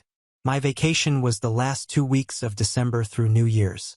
By the time I returned, the house would be empty, or the legal process would handle any remaining issues. I hadn't planned it that way initially, but the timeline was almost poetic. While my family dealt with consequences of their actions, Liam and I would be building sandcastles and watching sunsets far away from it all. That evening, I reviewed my documents again. Everything was in order. Legal notice served, rights confirmed, plan in motion. All that remained was seeing it through. For the first time in years, I felt something I'd almost forgotten: control over my own life. November arrived with a shift in my family's tactics. They'd realized legal threats wouldn't work, so they pivoted to emotional manipulation and public opinion. My mother started attending my church. I hadn't seen her there in years, but suddenly she was in the front pew every Sunday, dabbing her eyes with tissues, looking frail and abandoned. People I'd known for years started giving me concerned looks. My sister ramped up social media, posts about family importance, honoring parents, cruelty toward elderly relatives. She never mentioned me by name, but everyone knew. Comments were unanimous in their sympathy and judgment. The pressure was subtle but constant. A coworker mentioned my mother. A neighbor asked if my mother was all right. Even Liam's teacher pulled me aside about family stressors. "He seems fine," she said carefully, "but I wanted to check in. Sometimes when families go through difficult times, it impacts children even when we try to shield them." I assured her Liam was fine, which was true. He was oblivious to adult drama, focused on school and friends. But the question reminded me my family's campaign was reaching every corner of my life. Mid-November, my mother showed up on a Saturday morning. I saw her through the window looking smaller somehow. I almost didn't answer, but Liam was home and would have questions. I stepped onto the porch and closed the door behind me. "What is it? I want to understand what I did wrong." Her voice was soft, fragile. "I've been trying to figure out where everything went so wrong. I know I'm not perfect, but I'm your mother. Doesn't that count for something?" "It should, but it goes both ways. I gave you life. I raised you when your father left. I did my best with what I had. And I gave you 5 years of free housing. I lent you thousands of dollars. I covered your emergencies and my siblings' disasters. I've been doing my best too." Her expression shifted, something harder beneath the fragility. "So this is about money? You're evicting your own mother over money? This is about respect, or the complete lack of it?" "Respect." She laughed bitterly. "You're throwing me out onto the street, and you want to lecture me about respect? You have 30 days notice. That's plenty of time to find a place. With what money? You know I can't afford rent in this city. You found money for that brunch at the Sterling Room. You found money to redecorate my house. You'll figure it out." Her face flushed. "That brunch was a birthday celebration, and the furniture was on sale. Liam's 10th birthday was a family obligation too, but you had better plans." Silence. She stared at me, realizing I wasn't backing down. The fragility dropped away, replaced by cold fury. "You're making a mistake," she said quietly. "Family is forever. You're going to regret this. Maybe, but it's my decision to make." She left without another word. I waited for guilt. It didn't come. Just quiet relief the confrontation was over. 2 weeks before my December vacation, I made another move. I called the utility company and requested electricity disconnection effective December 30th. As property owner, I had every right. I scheduled water shutoff for the same date. The timing was calculated. December 30th was 2 days before the eviction deadline.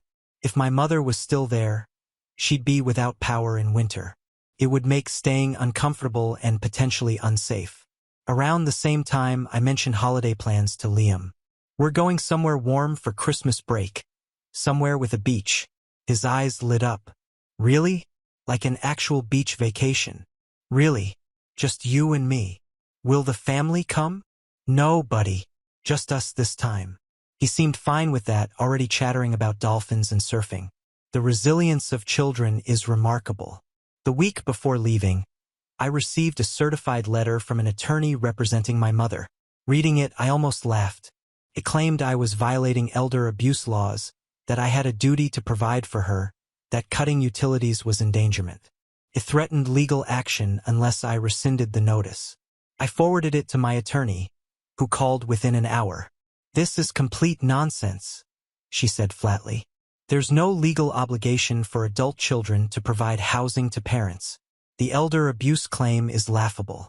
You've given proper notice, followed all procedures. This is just intimidation.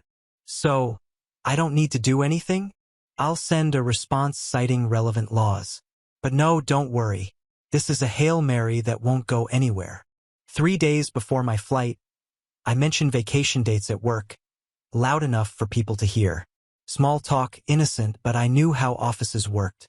Within hours, it would spread. By next day, someone who knew someone in my family would hear. I wanted them to know I'd be gone, that while they dealt with eviction deadline and consequences, I'd be thousands of miles away, unreachable and unconcerned. The night before our flight, I packed while Liam slept. Swimsuits, sunscreen, his favorite books, a new camera for the trip, simple things that felt like freedom. My phone buzzed. A message from my mother. Please, can we work this out? I have nowhere to go. I stared at it, then typed back. You have until January 2nd. That's not my problem anymore. Then I turned off my phone, finished packing, and went to bed. Tomorrow we'd be on a plane. Tomorrow everything would finally be different. The flight landed Tuesday afternoon. Stepping into humid warmth felt like entering a different world. Liam pressed his face against the taxi window the entire ride, mesmerized by palm trees and glimpses of turquoise water. Our room had a balcony overlooking the ocean. That first evening, we ate takeout watching the sunset paint the sky orange and pink. Liam talked nonstop about everything he wanted to do, and I just listened, present, without the weight of family drama pressing down. I'd left my phone off since the airport. It stayed in my suitcase, deliberately out of reach. For the first few days, I felt phantom buzzes, muscle memory reaching for a device that wasn't there.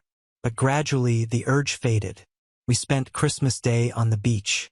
Liam built an elaborate sandcastle while I read. A local family nearby invited us to share their food, and we sat with strangers who felt more like family than the people I'd left behind, eating grilled fish while Liam made friends with their kids despite language barriers. That night, Liam asked if I missed everyone back home. Some people, I said honestly. Coworkers, neighbors, friends. Not the family? It's complicated, buddy.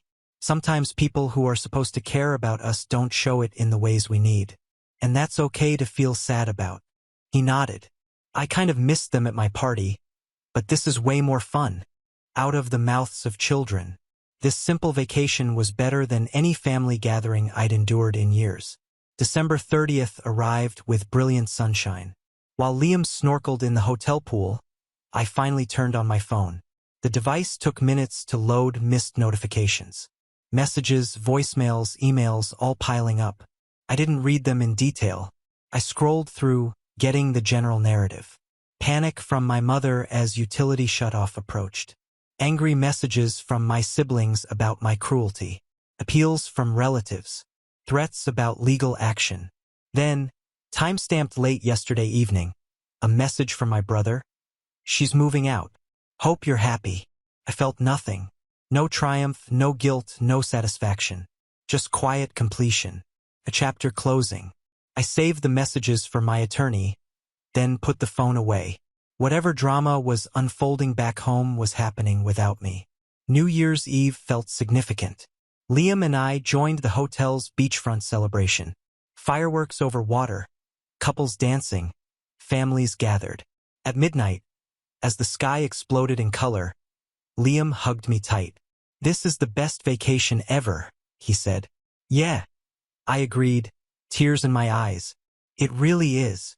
Standing there, thousands of miles from home, I realized what I felt wasn't just freedom from my family. It was freedom to build something better, to choose who I spent time with, to set boundaries without guilt, to teach my son that family should be earned, not demanded. The next morning, I checked my phone. A message from my attorney. Property has been vacated. All keys returned. Suggest inspection before re-entry. Will coordinate upon return. It was done.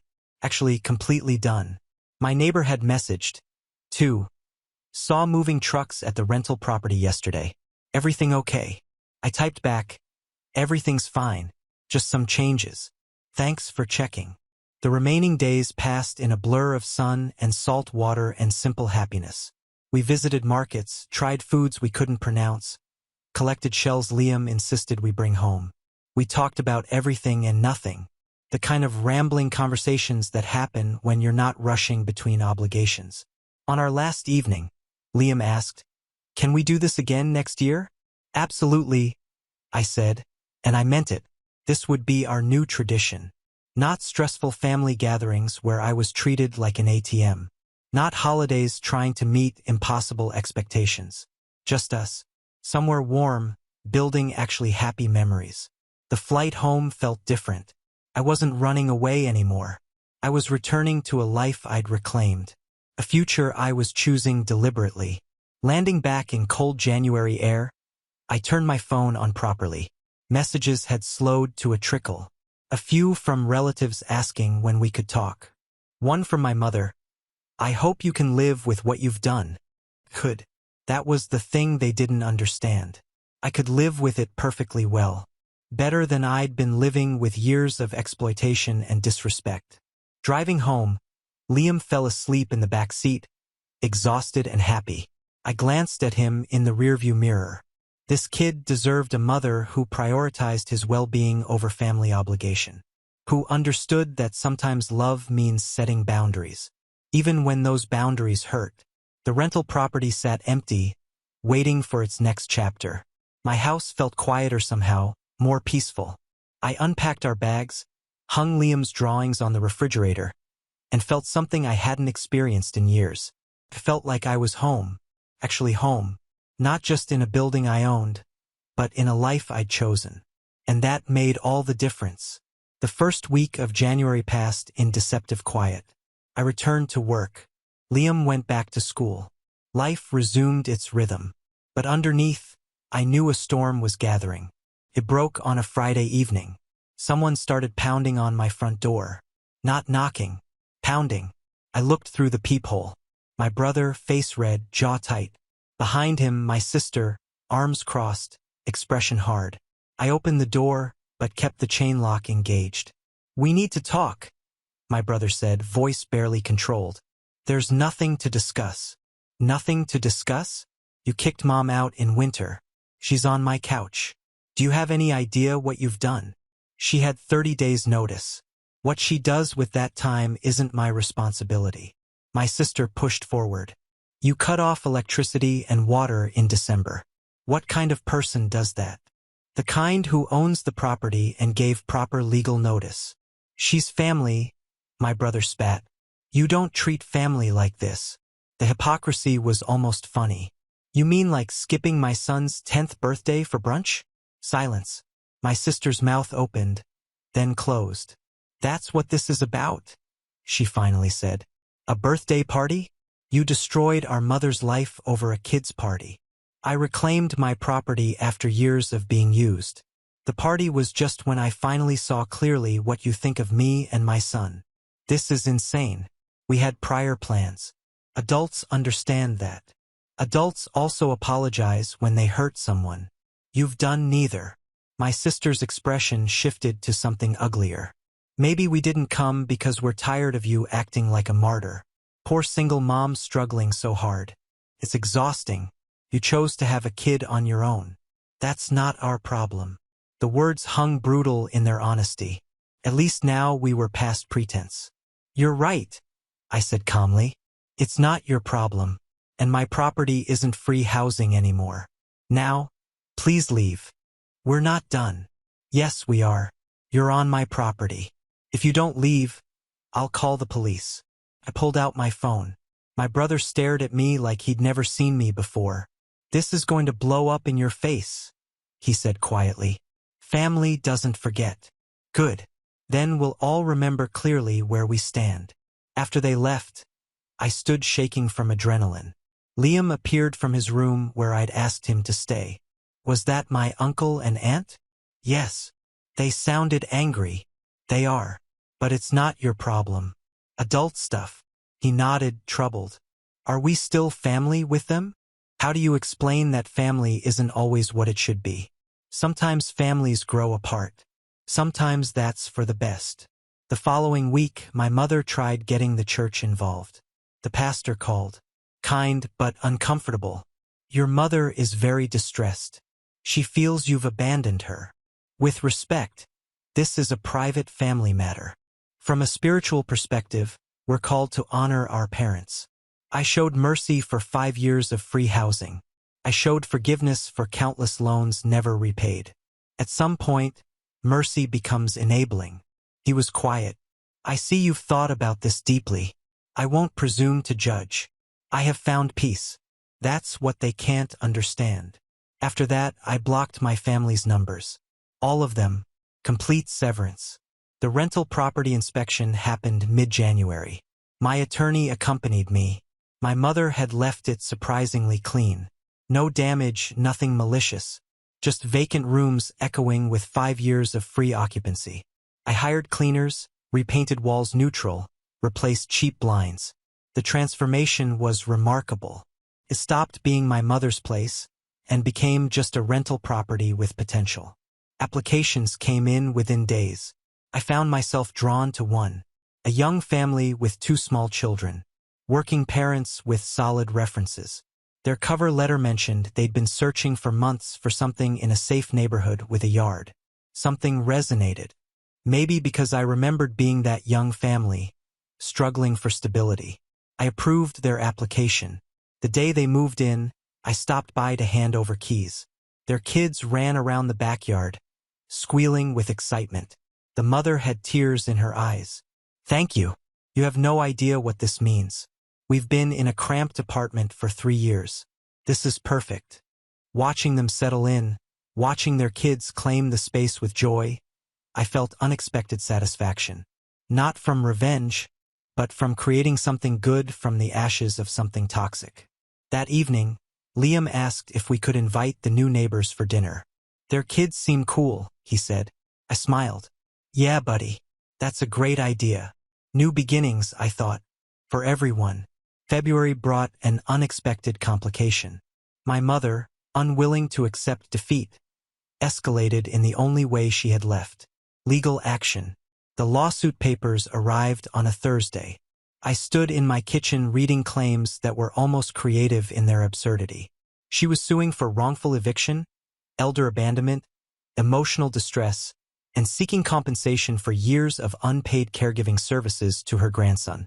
That last one made me laugh out loud. Unpaid caregiving services. She'd babysat Liam exactly 3 times in his entire life. Each time as a huge favor she reminded me about for months afterward. I called my attorney immediately. She sighed when I explained. I was wondering if she'd try this. It's a desperate move and it won't go anywhere, but we'll need to respond properly. Can you document every financial transaction between you? I have spreadsheets going back years. I tracked everything. Perfect.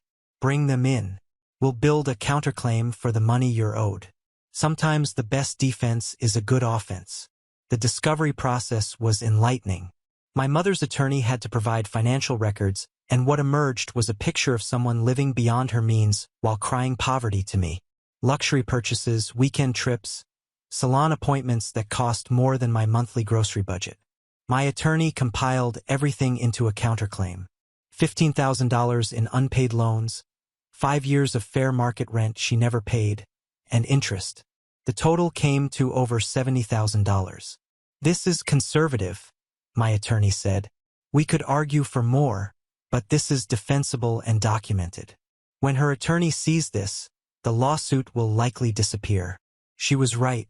2 weeks later, my mother's attorney filed a motion to dismiss. The case was dropped before it ever saw a courtroom. I never pursued my counterclaim. I didn't need the money as much as I needed peace. But the lawsuit had one unintended consequence. It made the family conflict public record, and small towns love gossip. The truth started coming out in unexpected ways. A woman from church approached me after service one Sunday. I wanted you to know, she said quietly, that not everyone believes what your mother's been saying. Some of us have been watching how she talks about you versus how she talks about herself. The math doesn't add up. Another woman pulled me aside at the grocery store. My sister went through something similar with her family. I just wanted to say I think what you did took incredible courage. Sometimes the healthiest thing is distance. Even at work, my boss called me in. I braced for bad news, but she smiled.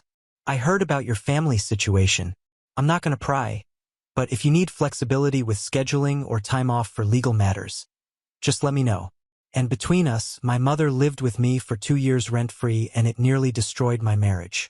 I get it. The support surprised me. I'd expected judgment, isolation, the classic narrative of the ungrateful daughter. Instead, I found a quiet community of people who understood that family dysfunction is more common than anyone wants to admit. The rental property situation stabilized beautifully. The new tenants were everything I'd hoped for. Responsible, communicative, respectful. They paid rent on time, maintained the yard, even sent me a thank you card after their first month. Better yet, their kids and Liam became friends. Real friends, not obligatory cousin relationships forced by family ties. They played in both yards, had sleepovers, went to the same school. I found myself becoming friends with the parents, too. One Saturday evening in March, they invited us for dinner. Nothing fancy, just grilled burgers in their backyard. Watching Liam laugh with their kids. Watching the easy way these near strangers had become our community. I felt something shift. This was what family should feel like. Mutual, reciprocal, chosen. Not obligatory, not transactional, not weighted with decades of resentment. Just people who liked each other, who showed up for each other, who treated each other with basic respect and kindness. The mother caught me watching and smiled. Your son is wonderful. You've done an amazing job with him. Thank you. He's the best thing I ever did. Can I ask you something? And please tell me if I'm overstepping. She hesitated. We heard rumors about family drama. I don't need details, but I wanted you to know that whatever happened, we're grateful you chose us as tenants. This house has been such a blessing. I felt my throat tighten. You're not overstepping. And honestly, seeing you all here, seeing your kids so happy, it makes everything worth it. This house was stuck in something toxic and now it's part of something healthy. That means more to me than you know. She squeezed my hand. Sometimes the family we choose is more real than the family we're born into. Driving home that night, Liam chatted about plans to build a treehouse. Can they use our yard, too, since we have the bigger tree? Of course, buddy. This is way better than family parties, he said casually. Nobody yells or gets weird. We just have fun. Out of the mouths of children. Again. Spring arrived with warm winds and blooming flowers. Liam's 11th birthday was approaching and this time I asked him what he wanted. Can we have a party at the park? He said.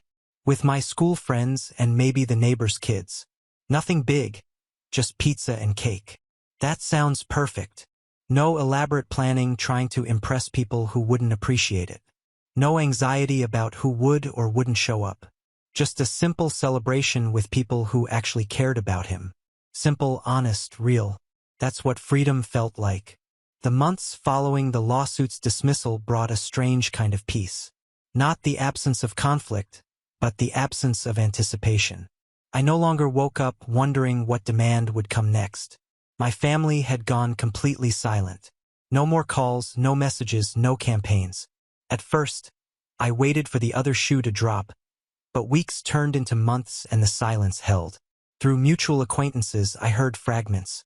My mother had moved in with my brother temporarily. My sister had distanced herself entirely.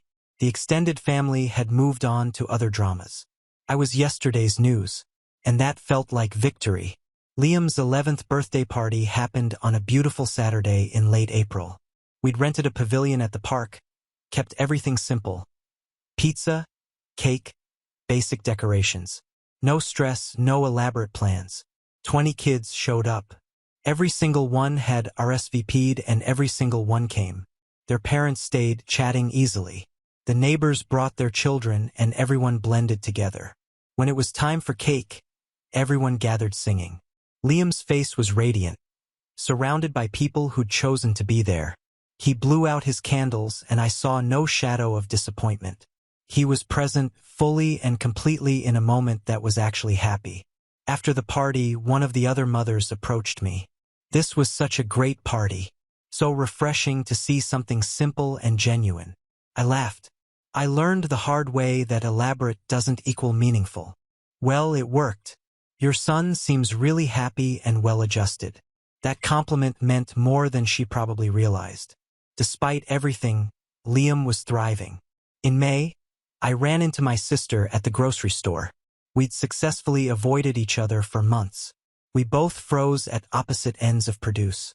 For a moment, I thought she might leave, but instead, she walked over, expression carefully neutral. "Hey," she said. "Hey." Awkward silence. I waited. "Look, I'm not here to fight. I just wanted you to know that Mom's with our brother and it's not going great." "Okay." He's realizing what you dealt with. The expectations, the demands. She laughed bitterly. He called me last week complaining. I told him welcome to reality. "I'm not apologizing," she continued quickly. "I still think you were harsh, but I get it more now. That's all." She started to walk away, then turned back. For what it's worth, I saw pictures from Liam's birthday. He looked really happy. Then she was gone. I stood there processing. It wasn't an apology or reconciliation, but it was acknowledgement. A tiny crack in the wall of denial. I didn't reach out afterward. I just let it exist as what it was, a brief, honest exchange. By early summer, my life had found a sustainable rhythm. Work was good. Liam was excelling. The rental property generated income that gave me a financial cushion I'd never had. I'd even started saving for actual vacations. The neighbors had become real friends. We traded babysitting, shared meals, celebrated small victories. Their kids and Liam had created a friend group that felt organic and healthy. One evening, sitting on my porch while kids played in the yard, the father came over with beers. "You know, I've been thinking about something you said when we moved in, about the house being stuck in something toxic and now being part of something healthy. I remember. I think it goes both ways. This community we've built, you're a big part of that. The way you show up for people, it creates something." I felt unexpected tears. "Thank you. That means a lot. Just calling it like I see it." He clinked his beer against mine. "Here's to healthy families, however we build them." Watching the kids play, listening to their laughter, I thought about how far I'd come. From that birthday party a year ago, watching Liam with classmates while his family chose brunch, to this moment where he was genuinely happy surrounded by people who genuinely cared. The cost had been high. I'd lost my mother, my siblings, most of my extended family. I'd been called cruel, ungrateful, heartless. I'd been the villain in their story, but I'd gained something more valuable. Peace, authenticity, freedom to build relationships based on mutual respect rather than obligation. And most importantly, I'd given my son a model of healthy boundaries. That night, after Liam was asleep, I sat in my quiet house and felt contentment. Not the absence of problems, but the presence of genuine okayness. Life wasn't perfect, but it was mine, chosen deliberately rather than endured. The rental property had become something positive. A good family building memories in a space that deserved better. My decision to reclaim it hadn't been about revenge. It had been about refusing to let something I'd worked for be consumed by people who didn't value it. In the end, that's all this had ever been about. Not punishment or cruelty or even justice. Just valuing myself enough to stop accepting less than I deserved. Just choosing myself finally after a lifetime of choosing everyone else. A year after the eviction, I received an unexpected letter. Not a legal document, just a plain envelope with my mother's handwriting. I stared at it before opening it. Part of me wanted to throw it away, but curiosity won. The letter was short. "I've been living with your brother for a year. It's been difficult. He says I need to take responsibility for my part in what happened. I don't know if I can, but I'm trying to understand. I miss you. I miss my grandson. If you ever want to talk, I'm here." No dramatic apology, just a small acknowledgement that maybe she understood something had been wrong. I put the letter in a drawer and didn't respond. I wasn't ready, but I didn't throw it away either. 2 weeks later, my brother called. I almost didn't answer, but something made me pick up. "Hey," he said, sounding tired. "I know we haven't talked in a year. I'm not calling to fight. I just wanted to say I get it now, why you did what you did." I waited. Mom's been with us for over a year and it's been hell. The constant demands, the guilt trips. My wife almost left me. We're in counseling now. "I'm sorry you're going through that," I said, and meant it. "I kept thinking about what you said, about Liam's birthday." He paused. "We really didn't show up, did we?" "No, you didn't. I'm not asking for forgiveness. I just wanted you to know I see it now and I'm sorry, really sorry." It was the first real apology. It didn't erase the hurt, but it meant something. "Thank you," I said quietly. "That means a lot. How's Liam?" "He's great, really happy." "That's good." Pause. "Look, I'm not asking to be back in your life, but if you ever wanted to let him see his cousins sometimes, I'd like that. No pressure." After we hung up, I sat with the conversation. Living my reality had changed him. I didn't make promises, but I didn't close the door entirely either. That evening I talked to Liam. He was almost 12 now. "Your uncle called. He apologized for missing your birthday last year." "Oh, that's cool, I guess. Would you want to see your cousins sometime? Maybe at a park?" He thought about it. "Maybe. I don't really remember them well anymore. But yeah, maybe." No hurt, no desperate need. He'd moved on, but he was open to possibility. A month later, I arranged a meeting at a park. Just my brother, his wife, their kids, me, and Liam. No big expectations. It was awkward at first, but gradually it got easier. The kids found rhythm playing. The adults found safe topics. My brother's wife pulled me aside. "I owe you an apology, too. I didn't understand. I do now. Living with your mother has been eye-opening." "Thank you." As we left, my brother asked if we could do this again. "Maybe once a month? Just so the kids don't forget each other." "Let me think about it, but maybe." Driving home, Liam asked, "Are we going to be a family with them again?" "I don't know, buddy. Maybe a different kind of family with boundaries. We'll see." "Okay, I kind of liked my cousins today. They're not as cool as my regular friends, but they were okay." I laughed. That's the right amount of enthusiasm. Over the following months, we met occasionally. Always in public, always casual, always with clear limits. My brother respected boundaries. We didn't talk about our mother much. My sister remained distant. We'd exchange pleasant nods if we ran into each other, and that was okay. Not every relationship needed repair. The rental property continued to be a success. The tenants had been there over a year, and we'd become close friends. Our kids were inseparable. One Saturday, we were at my house for a barbecue. Kids were building with cardboard boxes, adults lounging in lawn chairs. When we first moved into that rental, we were just desperate for a decent place, the neighbor said. We had no idea we were finding a whole community. "Same," I said. "I was just trying to reclaim a property. I didn't know I was building something better." Her husband raised his beer. "To unexpected families." "To unexpected families," we echoed. Looking around at this life I'd built deliberately, with boundaries and intention, I felt something I'd never felt with my family of origin. Genuine belonging. These people chose to be here. They showed up. They respected my time. They celebrated Liam out of affection, not obligation. This was what family should feel like, and I'd had to burn down the old structure to build it. Worth it, I thought. Every difficult moment, every hard decision, completely worth it. 2 years after reclaiming my property, I stood in my backyard watching something that would have seemed impossible the day Liam blew out his 10th birthday candles alone. It was a Sunday afternoon barbecue, but nothing like the ones from my old life. This gathering was full of laughter, genuine connection, and people who actually wanted to be here. The rental tenants were there with their kids who'd become Liam's closest friends. A few school friends and their parents, my coworker and her family, even my brother came without drama. His kids playing easily with everyone else.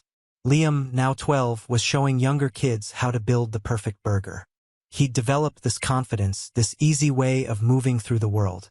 "Mom," Can we do sparklers when it gets dark? Sure, buddy. Christina, my tenant-turned-friend, stood beside me. When we first met, you seemed so guarded, and now look at this. You built something really special. We built it, I corrected. All of us together. Fair enough, but you created the foundation. You chose kindness and boundaries over bitterness. Later, as the sun set, my brother pulled me aside. Mom finally moved into a senior living community. She fought it hard, but I held firm. She's actually adjusting, made friends, joined a book club. That's good. I'm still in therapy working through this, learning that I can love her and still have boundaries. You taught me that even though I fought it, it's not easy. No, but it's necessary. He paused. She asks about you sometimes, about Liam. I tell her you're doing well. I don't think she's ready to reach out, and I'm not pushing her, but I thought you should know. I nodded. Thanks. The truth was I'd stopped hating my mother. The anger had faded, replaced by sad acceptance. She was who she was. I could have compassion for that while maintaining distance. As darkness fell, we lit sparklers. Kids ran around the yard with light trails following them, squealing. Adults sat in lawn chairs watching and chatting. This moment, I thought, this is what I was fighting for. Not revenge, just this. A life built on my own terms, surrounded by people who showed up because they wanted to. Liam ran over, sparkler in hand. This is the best barbecue ever. Can we do this every month? We'll see, buddy. But yeah, probably. He hugged me quickly before running back. 12 years old and still willing to show affection. I'd done something right. As evening wound down, everyone helped clean up without being asked. The rental tenants stayed late, their kids asleep on my couch. Just leave them, I said. We'll carry them home when you're ready. Are you sure? Of course, we're neighbors, friends. This is what we do. After everyone left, I sat on my porch in quiet darkness. My phone buzzed. Thanks for including us today. The kids had a great time, so did I. I smiled and sent back a thumbs up. Inside, Liam was getting ready for bed. When I went to say goodnight, he looked up with that preteen wisdom that sometimes catches you off guard. Mom, today was really fun. I'm glad we have all these people now. Me too, buddy. Do you ever miss the old family? The ones who didn't come to my 10th birthday? I considered carefully. Sometimes I miss what I wish they could be, but I don't miss what they actually were. Does that make sense? He nodded. Yeah, I kind of feel the same way. Like I have my uncle and cousins now, which is cool. But if they hadn't come back, I would have been okay because I have everyone else. That's very wise, Liam. I get it from you, he said with a grin. After he fell asleep, I sat in my quiet house and thought about the journey. From that devastating birthday party to this thriving community. From being everyone's ATM to someone who could say no without guilt. The rental property, once a symbol of exploitation, now housed people I genuinely cared about. The boundaries I'd set had created space for authentic relationships. I thought about my mother in her senior community, my brother learning boundaries, my sister living her separate life. The family I was born into had scattered, reshaped, redefined, and that was okay. Some relationships weren't meant to be repaired, only released. What mattered was what I'd built in their place. This chosen family, this community of people who showed up, who cared, who treated each other with respect. 2 years ago, standing in my kitchen surrounded by leftover cake from a party my family had abandoned, I'd made a decision that terrified me. I'd chosen myself. I'd chosen my son. I'd chosen the possibility of something better. Now, sitting in a house full of happy memories and genuine connections, I knew I'd made the right choice. Sometimes love means letting go. Sometimes freedom means burning down what's broken. Sometimes the family you need is the one you build yourself. And sometimes the ending you think will destroy you is actually the beginning of something better than you ever imagined. I was home, finally truly home. Now on to the next story. Story 3. After inheriting my father's oil empire, my husband asked me for a divorce, saying he needed to follow his heart. Weeks later, I received an invitation to his wedding with my sister, wearing the ring I had chosen. The invitation arrived on a Tuesday morning. The paper was thick, cream-colored, with golden edges. My hands trembled as I held it. The words danced before my eyes. Fernando and Mariana celebrate their union. Mariana, my own sister. I sat on the edge of my bed, the room spinning around me. It had only been a month since Fernando had asked me for a divorce. Lorena, he had told me that night, his voice deceptively gentle. Things have changed. I'm not the same man anymore. No, he definitely wasn't the man I fell in love with in college. The one I supported through years of struggles and failures would never have planned to marry my sister while still married to me. Images flooded my mind. Family lunches where Fernando always insisted on sitting next to Mariana. Late-night calls he claimed were for work. The times I found them laughing together in the garden, going silent the moment I approached. Everything made sense when I remembered my father's funeral just 2 months ago. While I was dealing with grief and the sudden responsibilities of inheriting the company, they had been particularly close, consoling each other. Fernando had even insisted that Mariana stay at our house for those weeks to better support me. My phone vibrated. It was a message from Bianca. "Sweetheart, have you received the invitation yet?" Mariana is so excited. She says she always knew Fernando was the right man for her. Always knew. Of course she did. I stood up and walked to the mirror. The woman staring back at me was not the same as 2 months ago. Back then, I was just the friendly face of the company, chosen to appease the investors. Now I was the CEO of Santos Petroleum, the largest oil company in the country. My father had chosen me, not Mariana, not Fernando. "Your sister is too impulsive," my father had told me on his deathbed. "And Fernando, there's something about him that never convinced me. You're strong, Lorena. You've always been the strong one." I opened the drawer of my vanity and pulled out an old photo. It was from my wedding day 5 years ago. Fernando was smiling at the camera. Now, I saw something in that smile I had never noticed before. Calculation, determination, perhaps even triumph. How long had they been planning this? How many times had they laughed at me behind my back? My phone buzzed again. This time, it was a message from Fernando. "Lorena, I know this is difficult, but I hope you can understand. The heart wants what it wants." I stared at the screen for a long time, the words blurring as the tears I had refused to shed finally fell. But they weren't tears of sadness. They were of rage, of betrayal, of a fury so deep it burned inside me. I remembered all the times Fernando had complained about not having enough power in the company, how my father never gave him the recognition he thought he deserved, how Mariana always said she would have done things differently, better. I picked up the invitation and my wedding photo. With deliberate movements, I placed them both in the fireplace of my bedroom. As the flames consumed the paper, a cold calm washed over me. They had made a fundamental mistake. They mistook my kindness for weakness. They forgot that I am the daughter of Antonio Santos, the man who built an empire from nothing, and the woman who now controlled every aspect of the company they so desperately coveted. My phone rang once more. It was Rosa, my assistant. "Miss Lorena, the board is waiting. Shall we proceed with the changes we discussed?" "Yes." My voice was firm. "It's time to make some significant changes to the company structure." The first phase of my response was already in motion. Fernando was still the CFO, a position he had only gotten because of me. And Mariana, my dear sister, had just been appointed Director of Public Relations. Another gift from me. How convenient that the first board meeting under my leadership was precisely to review and restructure all executive positions. As I walked toward the boardroom, I thought about my father's words. In business as in life, the best revenge is success. I had never fully understood that phrase until now. Fernando and Mariana wanted to play? Fine. But they had forgotten something crucial. I don't play to win. I play to destroy. I had been waiting for this from the moment I received that invitation, from the first time I saw their names printed together.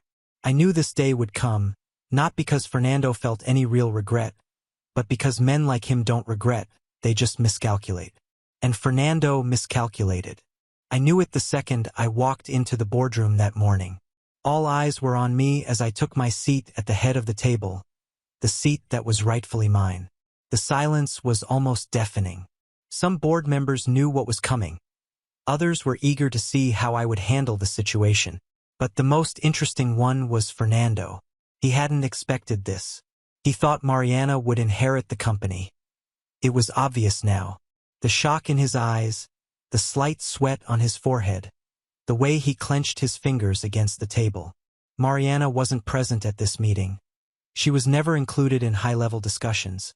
But I knew that wherever she was just as stunned. When my father died, Fernando thought he had won.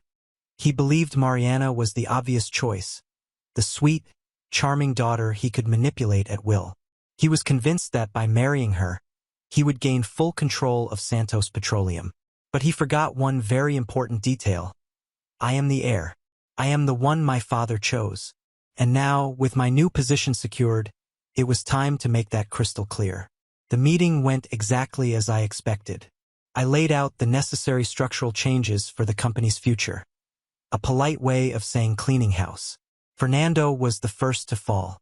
With a neutral expression, I informed the board that the CFO position would be restructured, and after a brief deliberation, his dismissal was approved. No resistance, no hesitation. He was never indispensable. The blow was brutal. He tried to argue, to stand up, to say this was a mistake, that his experience was valuable. But no one was willing to listen. He was just a parasite my father had tolerated for far too long. As I left the meeting, I felt my phone vibrate. Fernando. I smiled. He didn't waste any time. I let the call go to voicemail. Over the next few days, he tried everything. Formal messages requesting a meeting to discuss his unfair dismissal. Then more desperate messages claiming I was being irrational, that he had dedicated years to the company. Then came the personal messages. Lorena, we need to talk. You can't just erase everything we had. I made a mistake, but so did you. We can fix this. I laughed out loud. Did he really think he still had any power over me? I ignored them all until, in an act of pure desperation, he showed up at my house. I opened the door, and there he was, Fernando, the man who had sworn eternal love to me and weeks later married my sister. The same man who thought I would sit idly by while he tried to steal everything that was mine.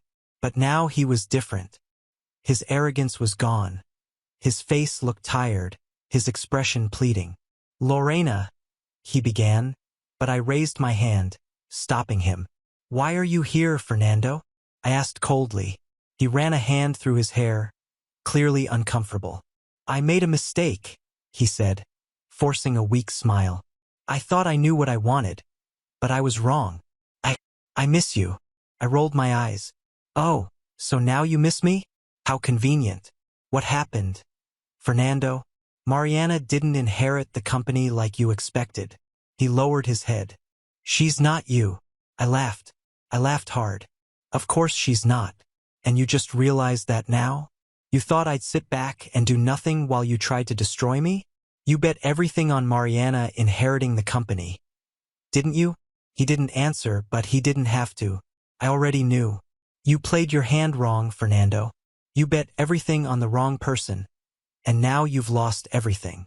He tried to step closer to touch my hand. Pulled away. Lorena, we were happy. We can be happy again. I know you still feel something for me. My laugh was sharp. Oh, I do feel something for you. Disgust. His eyes flickered with something close to desperation. I was blind. I made a mistake, but we can start over. I crossed my arms and stared at him for a long moment. Then I smiled. Of course, Fernando. We can start over. The hopeful gleam in his eyes almost made me laugh again. But first, tell me, how's Mariana? He paled. She doesn't understand things. Things aren't how I imagined. I pretended to think. So Mariana, my dear sister, wasn't the prize you thought she was? Lorena, please. Oh, Fernando, you really don't get it, do you? I sighed, feigning pity. You didn't just betray me. You humiliated me. You planned this, laughed at me, cast me aside thinking you had won. And now here you are, begging for what you threw away. He tried to argue, but I was done. You know the difference between us? I asked, crossing my arms. You play to win. I play to destroy. And without another word, I shut the door in his face. Fernando tried to insist, sent more messages, called dozens of times, but I never answered. Because Fernando was already finished. He just didn't know it yet. And Mariana? Well, it didn't take long for her to realize she wasn't that special either. Without the title of Santos Petroleum's First Lady, she lost all her appeal to him. When he finally stopped trying to reach me, I heard he had gone back to his mother's house. No job, no wife, no future. And me? I remained exactly where I belonged. At the top. And this time, with no one left to betray me. Fernando thought coming back to me would be easy. He really believed that all he had to do was knock on my door, throw out a few poorly rehearsed apologies, and I, the woman he had betrayed and tried to destroy, would welcome him back with open arms.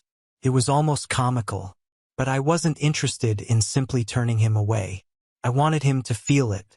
I wanted him to suffer, and I knew exactly how to make that happen. Fernando betrayed me for power. He was never in love with Mariana. She was just a means to an end, but the end never came. He bet everything on her and lost. Now he was trying to crawl back to the only woman who had ever actually had something to offer him. I wasn't just going to say no and close the door. That would be too easy. I wanted to destroy him. The next day, I sent Mariana a message. We need to talk. Come to my office tomorrow at 10 a.m. She replied almost instantly. Why? Do you want to save your marriage or what? Come, I confirmed within a minute. I knew Fernando wouldn't tell her that he had come to me, that he had begged to come back. Men like him never admitted their failures. But I would make sure she found out. The next morning, Mariana walked into my office, her chin held high like she still thought she was my rival. What do you want, Lorena? I crossed my legs slowly, watching her with a cold smile. Your husband was at my house yesterday. Her expression cracked for a split second. What? I leaned forward. He came to see me, said he misses me, that he made a mistake, that he wants to fix things with me. The shock on her face was immediate. You're lying. I laughed. Mariana, darling, do you really think I would make this up? That I would waste my time with you? She opened her mouth, but said nothing. I continued. He touched me, tried to hold my hand. Said you weren't me, that things weren't how he imagined. Mariana went pale. That can't be true. Oh, but it is. And if you want proof, I can show you all his messages. Or better yet, you can ask him yourself. She was silent for a moment, then grabbed her phone. I'm calling him right now. I raised an eyebrow. No, even better. Let's go see him together. I had already set everything up. I grabbed my coat and walked out of the office, Mariana following me like a storm cloud ready to strike. She was furious, but not at me. The rage in her eyes was all for Fernando. When we got to their house, I didn't even have to knock. She stormed inside. Fernando was sitting on the couch, beer in hand, acting like his life wasn't falling apart. The moment he saw Mariana and me together, his expression twisted into panic. Mariana, love, what's going on? She threw her phone at him. Want to explain why you went to my sister begging to get back with her? Fernando looked at me, desperate, but I just crossed my arms and smiled. That's not true. Lorena is lying. She's trying to break us up. I laughed loudly. You are so predictable, Fernando. Here, let me help you. I pulled out my phone and opened the messages. Lorena, I know this is difficult, but I hope you can understand. The heart wants what it wants. Mariana looked at the screen. Her face turned red with rage. You son of a bitch. Mariana, please, it doesn't mean anything. I was confused. I just wanted to talk. She lunged at him. You wanted to talk. You wanted to go back to her, you bastard. I could see the desperation growing in him. He tried to grab her arms, but she shoved him off. I gave up everything for you, Fernando. Everything. And you ran to my sister like a lost puppy? Mariana, please. She grabbed a glass from the table and threw it at him. He flinched, barely dodging it. I watched the scene, satisfied. But I wasn't done yet. Mariana, I called out. You do know he only married you because he thought you'd inherit the company. right? She froze. Fernando's eyes widened in terror. Lorena, don't. Oh yes, you never wondered why he proposed to you the second our father died? He thought I'd be pushed aside and that you'd take over. He wanted the company, Mariana. You were just a stepping stone for him. She looked at him, searching for a denial, but he said nothing. That was the final straw. Get out of my house, Mariana hissed. Fernando blinked. What? I said. Get out of my house. She ripped off her wedding ring and threw it at him. Fernando stood there for a second, stunned. Then he looked at me like I was supposed to help him. You set this up. No, darling. You buried yourself. He looked around as if searching for an escape, then let out a nervous laugh. This is a mistake. You'll regret this. Mariana crossed her arms. You have 5 minutes to pack your things and leave before I call the police. I could see in her eyes that she meant it. Fernando hesitated, but then he turned and walked upstairs to pack. Mariana leaned against the wall, taking a deep breath. When she looked at me, something new was in her gaze. You planned this, didn't you? I shrugged. I just exposed the truth. She laughed without humor. You were always the smarter one. I didn't deny it. Minutes later, Fernando came down with a suitcase. He looked at us one last time before walking out the door. As I watched him cross the street with nothing, with no one, I finally knew my revenge was complete. And this time he had nowhere left to run. Revenge was sweet, but success was even better. After kicking Fernando out of my life for good, my priority was simple: consolidate and expand Santos Petroleum. I didn't just want to maintain my father's empire. I wanted to make it even bigger. It was a long and exhausting process. During the first year after taking over as CEO, I completely immersed myself in the business. I restructured the entire board, eliminating any trace of influence that Fernando and Mariana might have had. I made strategic cuts, changed suppliers, renegotiated contracts, and expanded our operations into international markets. The results were undeniable. Santos Petroleum, already the largest oil company in the country, became one of the leading global players. We secured multi-million-dollar contracts in the Middle East, expanded our fleet of oil tankers, and entered the renewable energy sector, diversifying our investments to ensure that no one could ever bring us down. With every contract signed, every positive financial report, every magazine article praising my leadership, I knew I was honoring my father's legacy. And more importantly, I knew that every one of these achievements was a direct blow to Fernando and Mariana. The losers who wanted to take me down now could only watch from a distance as my empire grew, powerless to stop it. And Fernando? Well, he didn't last long. After being kicked out by Mariana, he tried to reestablish himself in the financial world, but his reputation was ruined. The man who once believed he was on the verge of controlling one of the biggest companies in the country could barely land an interview. He bounced between mediocre jobs and irrelevant consulting gigs, until eventually he disappeared from the corporate world altogether. I heard he ended up moving to a smaller town, where he now works at a regional bank, a position far below the ambitions he once had for himself. And Mariana? She tried to keep up appearances for a while.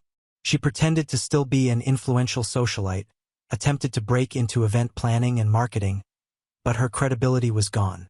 She became just another irrelevant name in high society, someone tolerated out of politeness but never truly respected. The final blow came when she realized she had no one left to support her. Without Fernando, without my family, and without the privileges she had expected to inherit, she was forced to reinvent herself. Through contacts, I found out she started a small agency and is trying to stay afloat. But for someone who always thought she was destined for greatness, living off small projects must feel worse than bankruptcy. And me? I won.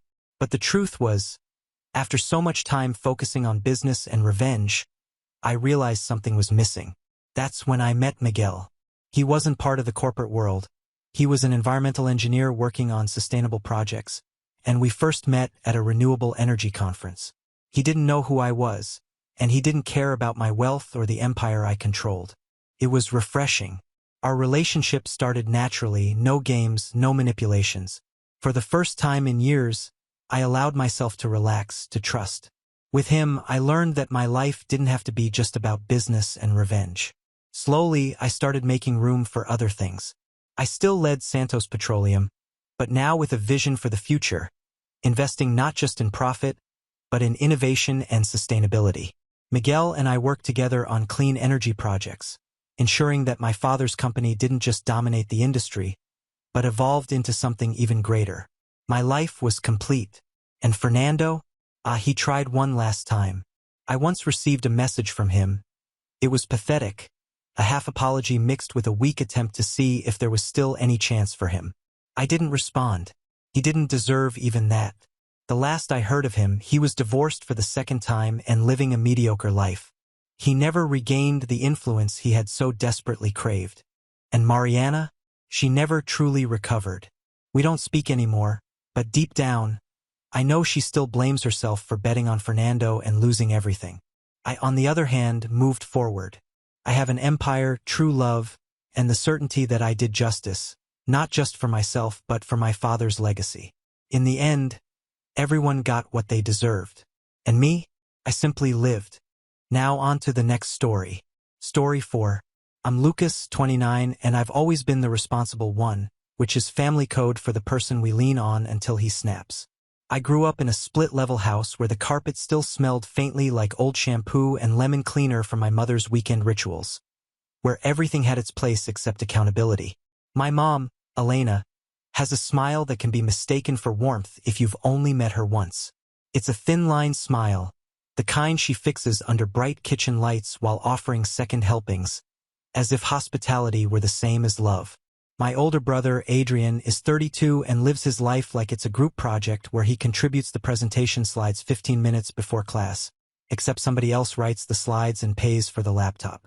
Dad exists on the edge of things, quieter and gentler than Mom, but somehow always out of the room when the real conversations happen. It's not that he doesn't care. I think he learned years ago that caring loudly in this house is like standing in front of an ocean wave and expecting it to listen. I moved out 5 years ago, rented a shabby one-bedroom near the river, and worked my way into a steady job doing IT for a mid-sized company where the most dangerous things I handle are passwords taped under keyboards. I learned to save. At first, it wasn't much, an emergency fund that looked like a toddler's piggy bank when it cracked open. But month by month, I became careful with my spending, almost ritualistic. I picked up side gigs, removing malware from desperate laptops, resetting Wi-Fi networks, cleaning up after the digital messes people make when they think pop-ups are friends. No miracles, just discipline. Coffee in, hands on keys, stack the small wins. It was boring in the way that peace tends to be. I didn't mind. Peace is underrated. And after years of living in a household where emotional weather systems came out of nowhere, boring felt like fresh air. The safe came later. I didn't grow up trusting banks because I didn't grow up seeing money stay where it should. You never forget being 7 and watching an aunt cry over a borrowed envelope at Thanksgiving or hearing the hushed argument through the hallway. Mom's voice steady, accusing, like she was reminding the world that family means shared resources and conveniently shared silence. The safe was a dented steel thing I picked up from an estate sale for $60. It wasn't pretty, but it did what I needed. It kept me from making dumb late-night decisions, and it kept other people from doing the same. I bolted it into the floor of my bedroom closet when I upgraded to a better apartment. Inside, I kept a few important documents, a flash drive with backups, and eventually the savings that had quietly grown past the number that used to feel impossible. $40,000 isn't life-changing money in the way movies pretend, but it's a shield. It's a deep breath. It's knowing that if your car dies, you don't have to become a problem someone else solves. It's dignity with a barcode. My mother knew I had some money because she'd ask me now and then casually about what I was saving for. I learned to answer like a diplomat. Just a cushion, I'd say, or maybe a down payment one day. Those words used to make her eyes go far away, like they were chasing a thought she didn't like. She'd change the subject and bring up Adrian. He was between opportunities, which in our family language meant the last one ended abruptly and the next one hadn't been invented yet. He was always rebranding his own story. A business idea, a marketing gig, a consultant thing for a friend of a friend. If you listen closely, you could hear the way the sentences leaned toward me. He just needs a little runway. You know how it is. I knew how it was. The runway always lived under my feet. A month before everything began to tilt, Adrian called and asked if we could meet for lunch. He picked an airy cafe with exposed brick and plants hanging from macrame, the kind of place that expects you to photograph your sandwich. He wore a crisp shirt he hadn't ironed, the collar curling up a little like it was trying to get away. He grinned like we were both in on the same joke. "You look good, man," he said, drumming his fingers on the table. No one drums their fingers when they're about to say something responsible. He talked about a new project, something about events, something about brand partnerships, something about accelerating growth. The nouns were missing verbs. He wasn't asking for money, he promised. He just wanted advice. I gave the kind of advice you give when you know none of it will land. Write a plan. Run honest numbers. Talk to someone who doesn't love you. He nodded, earnest as a student taking a test he'd already decided not to grade. When the check came, he stared at me like it was a puzzle. Paid. I told myself it was cheaper than the fight that would follow. My uncle, Mom's brother, Tomas, was different. He's always liked me, probably because I didn't ask him for anything. He runs a small property management company and still does his own bookkeeping on software older than me. We talk occasionally about things like backups and two-factor authentication, and why you should never use the same password for your email and your bank. He's not flashy, but he respects the work of building something brick by brick. Last fall, he called with a question I didn't expect. He had an investment fund he kept off the grid of daily business accounts, money that fluctuated with rental turnovers and deposits, and he was tired of tracking it in floppy spreadsheets. He wanted a better system, something reliable. We spent a couple Saturdays together setting up a clean structure, a joint ledger separate from his operating accounts, a simple set of controls, and a backup routine that ran like a heartbeat. For legal reasons, the account stayed entirely in his name. The fund was basically a bucket of savings and float with clean paperwork and separate reporting. I built the reporting templates, the dashboards, the alerts that pinged him if something moved oddly. He liked that. He liked me more for being invisible about it. Quiet competence earns trust in ways speeches never do. A few weeks later, he mentioned how we could incorporate a family reserve feature. His words, not mine, so he'd have a small emergency buffer for loved ones, tightly documented and only with his approval. I set it up exactly like he asked. Documented every permission and went home feeling like the grown-up version of me was real. That was the background music in my life when Mom asked me to stop by on a Saturday just for coffee. She said. Her voice had that bright note it gets when she's already decided something and wants to make it sound light. I drove over mid-afternoon, the sun slanting across the street in warm squares. The house looked the same as it always had, a little too polished, a little too full of framed family photos where everyone looks like they know how to smile on command. The front door was already open when I walked up the steps. "Hi, honey," Mom said, already turning toward the kitchen. She had coffee ready, 2 cups set out, the good mugs with the blue rim we were never allowed to use when we lived there. "Adrian's out running errands," she added, like I'd asked. "Your dad's in the garage. Something with the mower." Through the window, I could see him, shoulders hunched in the quiet way he exists now, studying a manual as if inside the pages there were instructions for how to be left alone. We sat. She spooned sugar into her cup and watched it sink, slow and dissolving. She didn't ask about my week. She didn't ask about the new deployment schedule at work or my neighbor's yappy dog. She asked with practiced casualness, "Do you still have that safe in your apartment?" I felt the air in my chest do a small private movement. I kept my voice steady. "Yeah." "Why?" "Oh, just curious," she said, shrugging. "You know how I worry about burglars. People hear things." Her eyes flicked toward the hallway, the way people's eyes do when they're pretending not to look at something they've already seen. And then, without any transition at all, she said, "I've been thinking a lot about family lately. You know how hard it's been for your brother." There it was, the click of the floorboard in an old house. The shift you feel before anything moves. I nodded. I didn't offer to fill the silence. I've learned not to pave roads to my own wallet. She reached across and touched my wrist like we were in a gentle commercial about closeness. "You're such a good son, Lucas." So sensible. Not like me. I'm impulsive. Your father says. She laughed.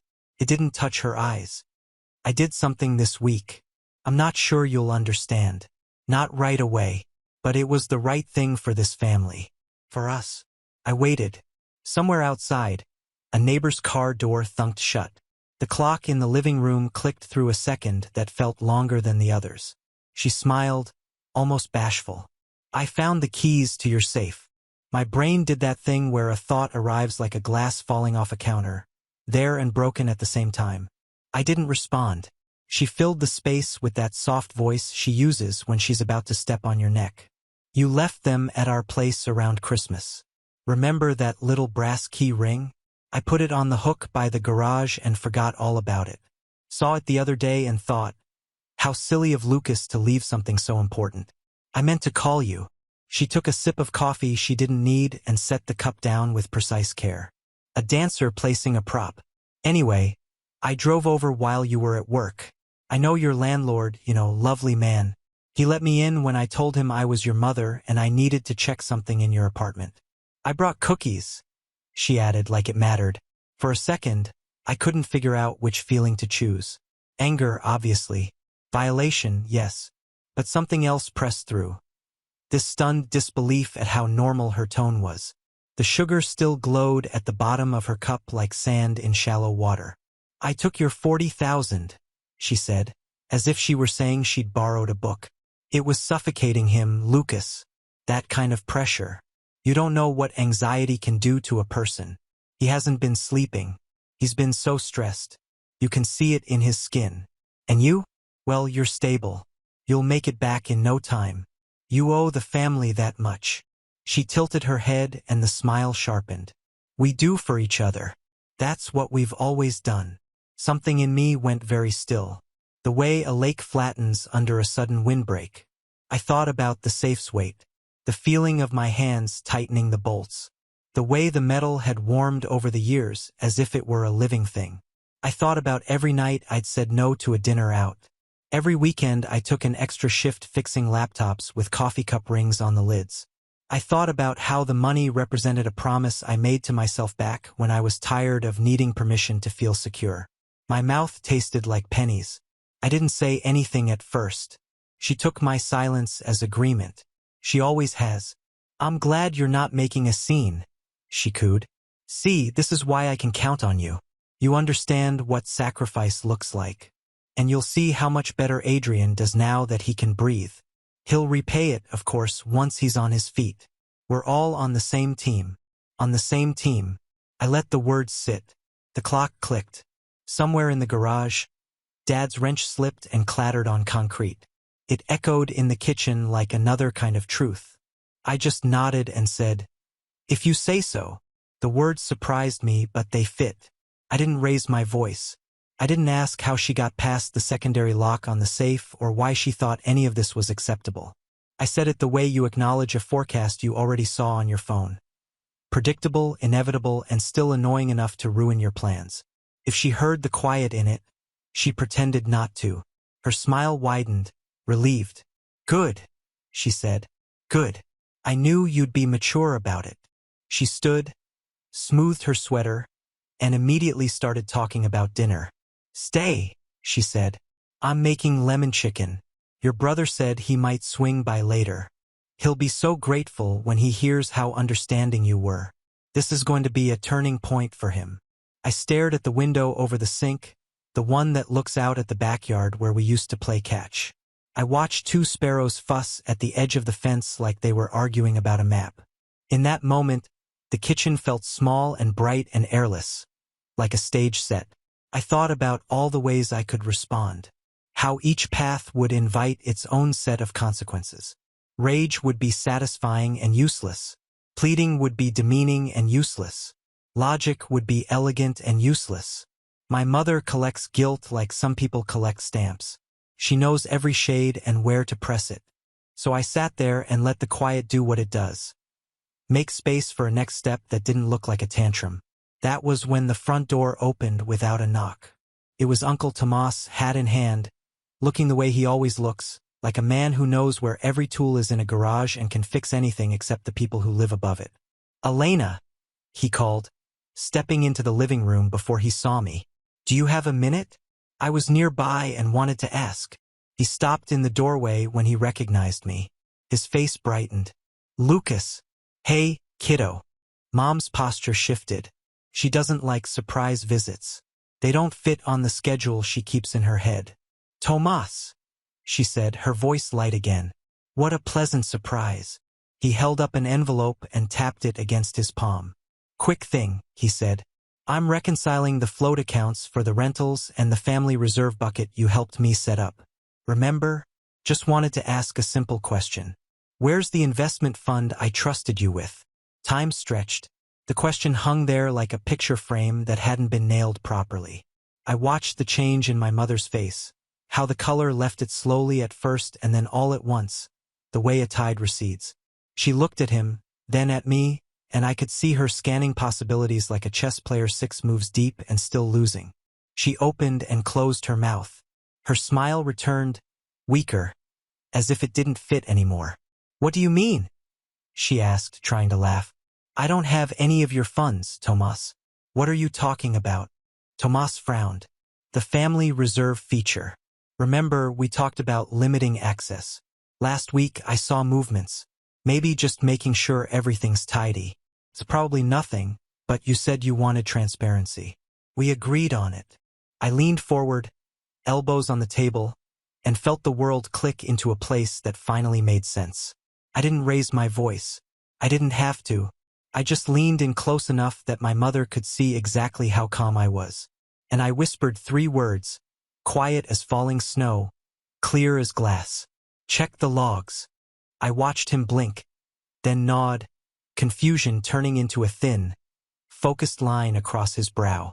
He slid his phone from his pocket with the unconscious grace of someone pulling a familiar tool from a belt, opened the app we had set up together, and scrolled. His mouth tightened. He didn't say anything at first. He didn't need to. He pressed a contact and lifted the phone to his ear. "Hi," he said, his voice formal in the way good men's voices get when they need it to be. "It's Tomas. I need a favor. Could you come by the house?" "Yes." "Now, bring the file." Mom stood very still. "Tomas," she said, that brittle laugh sharpening. "Honestly, this is silly. You know me. I wouldn't touch your business." He didn't look at her. He looked at me. The look said everything we didn't want to say in front of her. It said, "Are you okay?" Said, "I'm sorry." Said, "Let me handle this part." 10 minutes later, headlights washed over the living room wall. The car eased into the driveway like it already knew where to park. I could make out the silhouette of a man stepping out, tall, carrying a briefcase. My mother's hand found the back of a dining chair and held it like it was the last solid thing in the room. I didn't move. I just watched the light crawl across the ceiling and thought about that safe, about the idea of a safe, about the child I used to be who counted quarters and thought that adults were the ones who knew how to leave things where they belonged. The front door knob turned. The house took a breath. And that was the exact second I understood that the line I'd drawn in my head, the quiet boundary I kept for years, had been crossed in a way there wasn't going back from. When the man with the briefcase stepped inside, the air in the living room felt so heavy I swear you could have cut it with a butter knife. My uncle greeted him quietly with the clipped, formal tone of someone who was already halfway past politeness. My mom didn't even glance at the man. She was too busy staring at me, sharp and calculating, like if she could just figure out which words would shut me down, this whole moment would dissolve. That's when the shift really began. She wasn't just annoyed at being caught. She was angry at me for letting Tomas find out. "Lucas," she hissed through her teeth, her smile glued on for the other men in the room. "You've always had a way of twisting things. You know your uncle is sensitive about his accounts. You're going to give him the wrong impression if you keep playing this little game." There it was, the pivot. It wasn't about what she'd done. It was about me. Somehow, her walking into my apartment, breaking into my safe, and draining $40,000 became a story about how I was manipulative, how I was making her look bad. It was so absurd I almost laughed. But I didn't. I'd been here before, just never with stakes this high. My uncle looked between us, his face tightening. Elena, he said slowly, this isn't about impressions. Money moved that shouldn't have. The logs are clear. Mom just raised her eyebrows like she was disappointed in him, too. Tomas, you've always trusted Lucas too much. He's clever, yes, but he doesn't always see the big picture. He holds grudges. He doesn't understand family sacrifices the way we do. She pressed her hand flat against the table as if to steady herself, and her eyes flicked to me again, sharper this time. Tell him, Lucas. Tell him you exaggerated. It was surreal hearing her try to twist the truth right in front of the man who had literally just seen the records with his own eyes. But it was her pattern. When cornered, she didn't apologize. She rewrote the story. She made herself the martyr, the rest of us the ungrateful ones. And as if on cue, Adrian walked in, jingling his car keys like he was announcing himself to the world. He was all smiles, oblivious to the tension in the room. Hey family, he said, kicking off his shoes by the door. Mom, that chicken smells amazing. He gave me a quick nod before his eyes landed on the briefcase. Then my uncle, then Mom's tight smile. What's going on? Mom's face softened instantly, like someone had flipped a switch. She opened her arms. Nothing, sweetheart. Just family talk. Come here. And he did. He always did, letting her hug him like he was still the little boy who scraped his knees on the driveway. Then she said it right there in front of everyone. She said it, your brother's being dramatic again. He doesn't understand why I had to step in and save you. But he'll come around. He always does. He's just stubborn. I felt my chest tighten. Not only had she stolen from me, she was now framing it as heroism and painting me as the unreasonable one. And Adrian, he just smiled sheepishly, rubbing the back of his neck. Look, man, I didn't ask her to. She just wanted to help. You know how she is. That was it. The shift from victim to villain. Handed to me like an unwanted coat I'd have to wear. My uncle's jaw clenched, but he stayed quiet, waiting for more. The man with the briefcase started pulling papers from his folder, the rustle of documents loud in the silence. Mom's eyes darted nervously, but she didn't back down. She never does. Lucas, she said again, quieter this time, but sharper. Family looks after family. Don't make this uglier than it needs to be. And in that moment, I realized this wasn't about money anymore. It was about control. She'd taken something from me, yes, but what she really wanted was for me to accept her version of the story, to nod along like I had all those other times, when the stakes were smaller, when the harm could be shrugged off. This time, though, she had dragged my uncle into it. She had crossed into a territory she couldn't charm her way out of so easily. And as Adrian sat there, confused but already leaning toward her side, and as Tomas kept glancing between us like he was bracing for an earthquake, I knew exactly what was happening. The favoritism, the manipulation, the endless excuses for Adrian. It wasn't a bug in the system. It was the system. And if I didn't play carefully, I'd end up crushed under it again. That was the moment I stopped feeling shocked and started planning. Adrian sank into the armchair like it was his throne, completely oblivious to how raw the room had become. He propped one ankle over his knee, leaned back, and gave me that lopsided grin he'd been using since we were kids whenever Mom swooped in to shield him. Hey, don't be mad at Mom, he said, as if he were comforting me. She's just trying to keep us all afloat. You've always been the saver. I've always been the spender. It balances out, right? The casualness of it hit me like a shove. Balances out. $40,000 gone. Years of sacrifice dismissed as some natural symmetry between his recklessness and my caution. I studied his face, looking for any trace of guilt. But all I saw was the same entitled comfort he'd always carried. The same belief that family would bend around his mistakes until they broke. Uncle Tomas cleared his throat, shuffling the papers the man with the briefcase had handed him. This isn't a balance issue, he said, his voice clipped. This is theft, plain and simple. His eyes flicked to Adrian, then back to Mom. I trusted the system we set up. If funds were touched without my knowledge. Mom cut him off with a sharp laugh, the kind that sounds like it's meant for an audience. Theft? Please don't dramatize. This is family. We don't nickel and dime each other. But then she made her move. The betrayal that shifted everything from uneasy tension to something colder. She stood, walked over to Tomas, and placed a hand on his arm. "You know me," she said sweetly.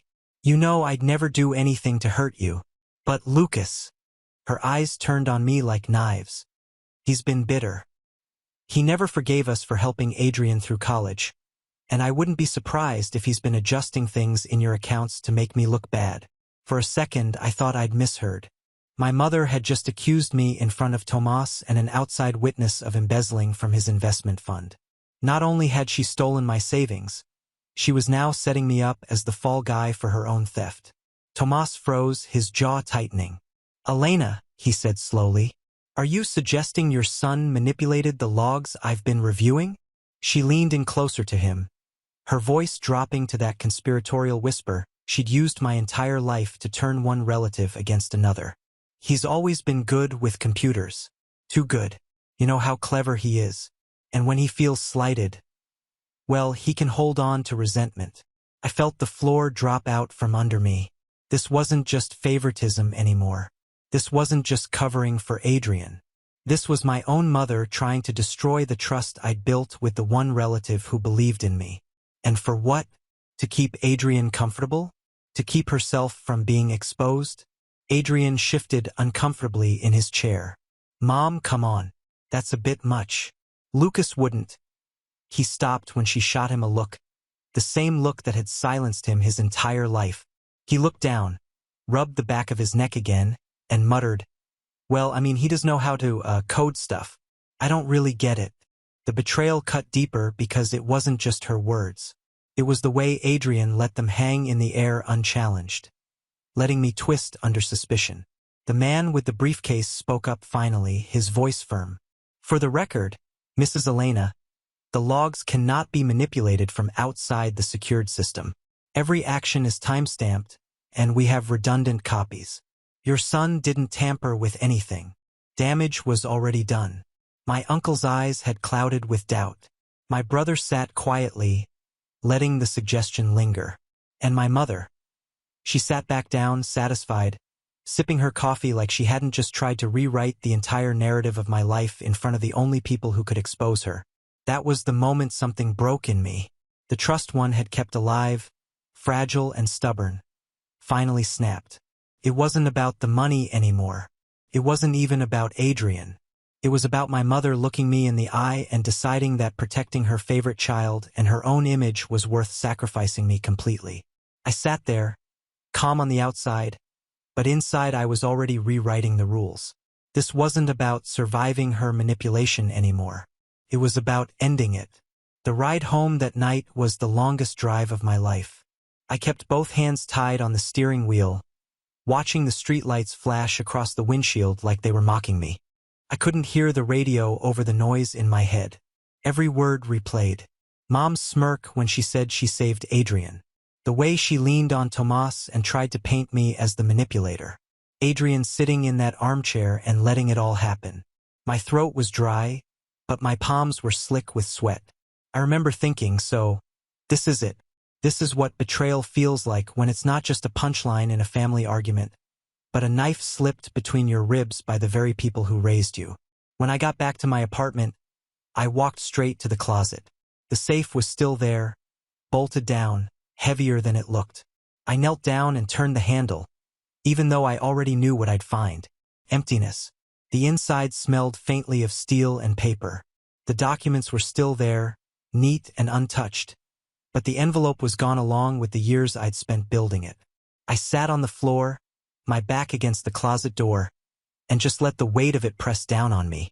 It wasn't the money alone. It was the meaning of it. Every dollar in that envelope represented something I had denied myself. The nights I said no to drinks with coworkers because I couldn't justify the tab. The weekends I spent hunched over strangers' laptops instead of out with friends. The vacations I never took, the upgrades I never bought. I had built it slowly, carefully, brick by brick, because I needed proof that I could rely on myself when no one else was reliable. And in one sweep, My mother had reached into my life and taken it as if it were just another one of her kitchen cabinets to rearrange. For 2 days, I couldn't eat properly. I went through the motions at work, but every time I looked at my screen, I saw her smile instead. Every time someone asked me a question, I heard her voice accusing me of tampering with Tomas's accounts. Sleep came in short bursts, restless, filled with images of Adrian laughing in that armchair while Tomas's doubt-filled eyes landed on me. I didn't cry, though. Couldn't. The anger had scorched every tear before it could fall. The worst part was the silence. Mom didn't call. Adrian didn't text. Even Dad, who usually at least checked in with a half-hearted how's work email, stayed quiet.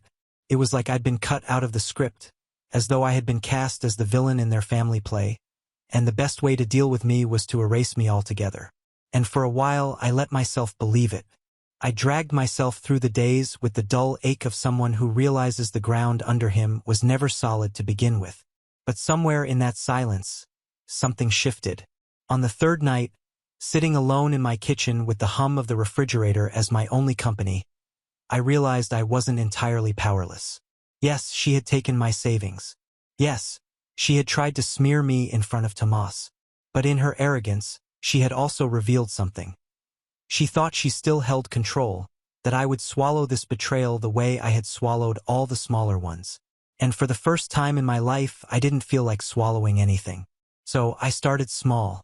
I pulled out my laptop, opened the encrypted backups I'd kept of Tomas's system, and reviewed the logs. Every access was time-stamped, every withdrawal tracked with precision. I wasn't looking for confirmation. I already knew she'd touched it. I was looking for patterns, for proof that could stand on its own legs when words wouldn't. And as I read through the entries, seeing her fingerprints all over them, I felt a strange calm settle in my chest. The plan wasn't fully formed yet. All I knew was that this wasn't going to end with me sitting silently on my apartment floor while she rewrote history. Not this time. Still, the days that followed were hard. I forced myself through work, plastering on a neutral face while inside I was unraveling and itching myself at the same time. My coworkers noticed I was quieter, but no one asked. I went home each night to the same hollow apartment, cooked the same bland meals, and sat staring at the empty safe as if it might suddenly give me answers. That was my rock bottom. Realizing that the people who were supposed to protect me were the ones who had gutted me, and that the only way forward was to stop expecting them to change. I couldn't fix them. I couldn't beg for fairness from a system built on favoritism and manipulation. The only choice I had left was to turn their own weight against them. And for the first time, sitting there in the glow of my computer screen, I actually started to believe I could. The first signs of change were subtle. A coworker dropped by my desk one Monday morning with a problem no one else had been able to fix. Her tone was apologetic, like she was burdening me. But 15 minutes later, I had her system humming like new. She blinked at me, surprised. "You're wasted here," she said, half joking. "You should be running this place." Her words stuck with me. For years, I had been the quiet fixer, the one who solved problems behind the scenes while others collected the credit. It was comfortable, invisible, safe.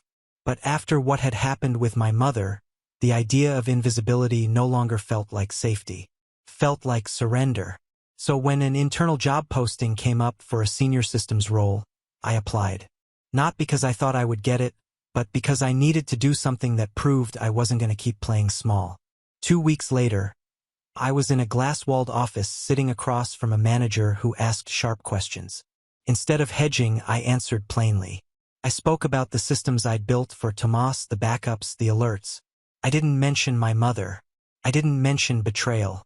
I framed it as proof that I could build structures that kept people accountable. The manager nodded, scribbled notes, asked for details, and for the first time I realized I wasn't just the kid who's good with computers. I was someone with control, someone whose skills had weight. When the offer came through, higher pay, better benefits, more autonomy, I felt something inside me click back into place.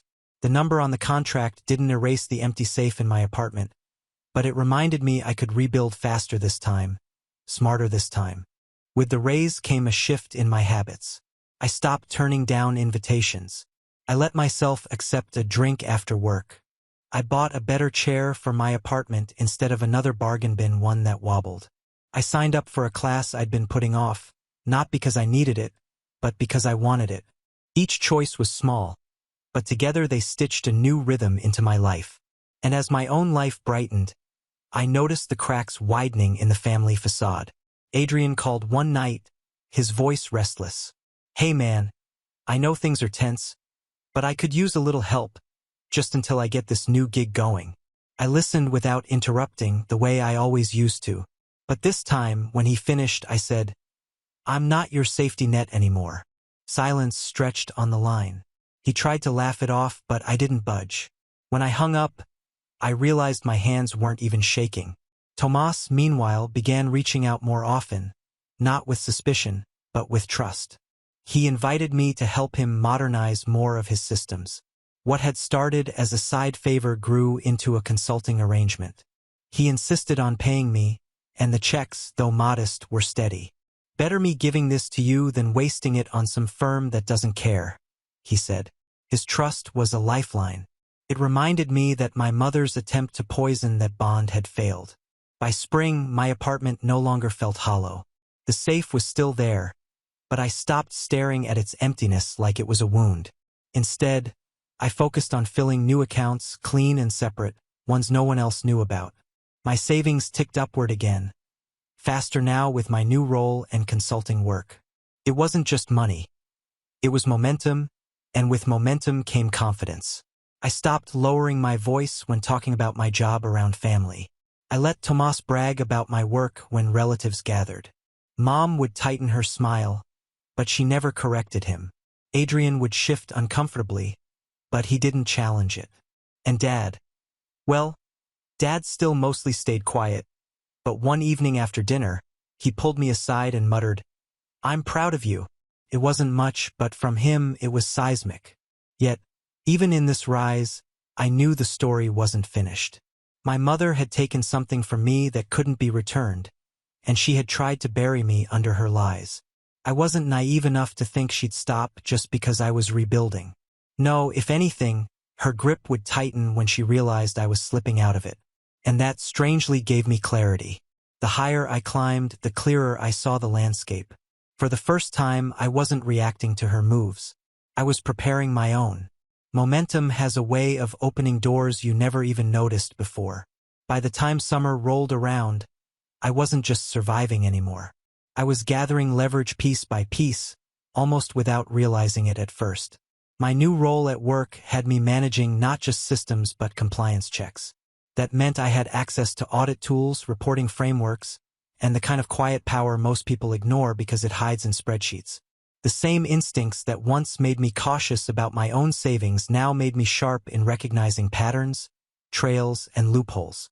It was during one of those late nights at the office, fluorescent lights buzzing, the building nearly empty, that I stumbled on the thought that changed everything.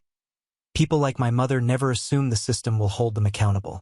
They rely on secrecy, on silence, on the family code of don't air dirty laundry. But I was now sitting on skills and access that could pierce through that shield. I didn't need to yell. I just needed to document. Around that same time, Tomas called me into his office. He had a stack of ledgers on his desk and a weary look in his eyes. "I want you to formalize what we've been doing," he said. "Not just backups. I want a full compliance trail. If anyone ever questions me, I need to show I've kept everything clean." He leaned back, sighing. "You've got the mind for this, Lucas. I trust you more than anyone else in the family." His words landed heavier than he realized. Trust, real trust, not the lip service kind, was a currency I hadn't held in years. And with it came responsibility. I nodded, already sketching the framework in my head. "I can build you something bulletproof," I said.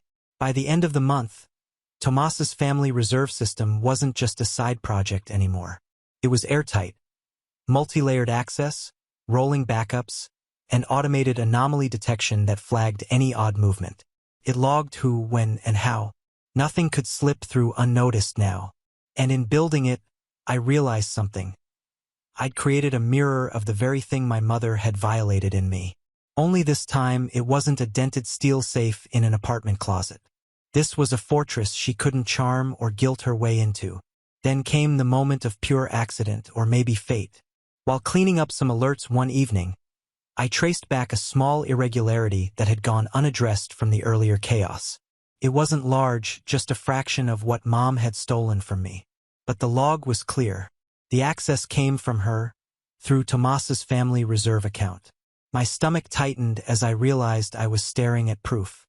Proof she had siphoned money not just from me, but from her own brother's system. Proof she couldn't argue away with a smile. And suddenly, I saw the shape of something bigger. It wasn't enough to rebuild myself. It wasn't enough to say no to Adrian's calls. The real power was in letting her hoist herself with her own rope. She believed the family script so fully. Lucas is responsible, Adrian needs protecting, Elena makes the sacrifices, that she never considered someone might be writing a different story behind her back. From that point on, I became deliberate. Every conversation with her, I let play out while I kept mental notes. Every time Adrian tried to pull me back into his orbit, I recorded just how deep his dependence ran. And every time Tomas asked me to update his system, I added one more layer of clarity, one more safeguard that pointed all arrows exactly where they needed to point if things ever came to light. Meanwhile, my professional world was expanding. The consulting I did for Tomas turned into referrals, other small business owners who needed reliable systems. At first, I hesitated, not wanting to overextend. But I realized something. The more I grew outside the family, the less I needed their approval. Independence itself was leverage.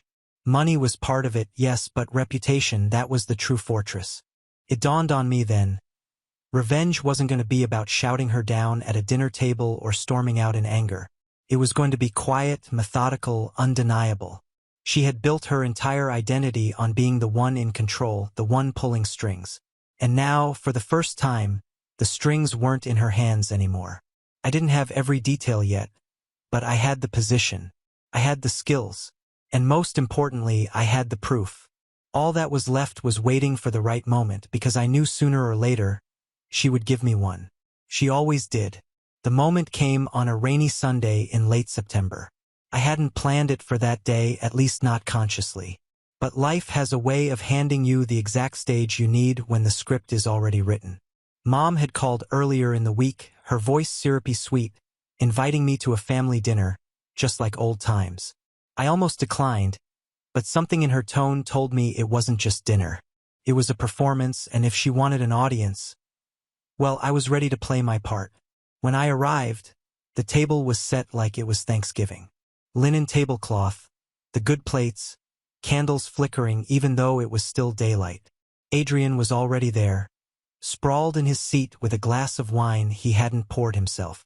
Dad sat at the far end, quiet as ever, fiddling with his fork. Tomas was there, too, which immediately told me Mom had orchestrated this as some kind of show of unity. "Lucas," Mom sang, her smile wide, arms outstretched like she was welcoming a prodigal son. "I'm so glad you made it. Sit, sit." I sat. The food was passed around, conversation light at first. Adrian bragged about a new opportunity, vague as always, while Mom nodded proudly. Then, right on cue, she turned to me.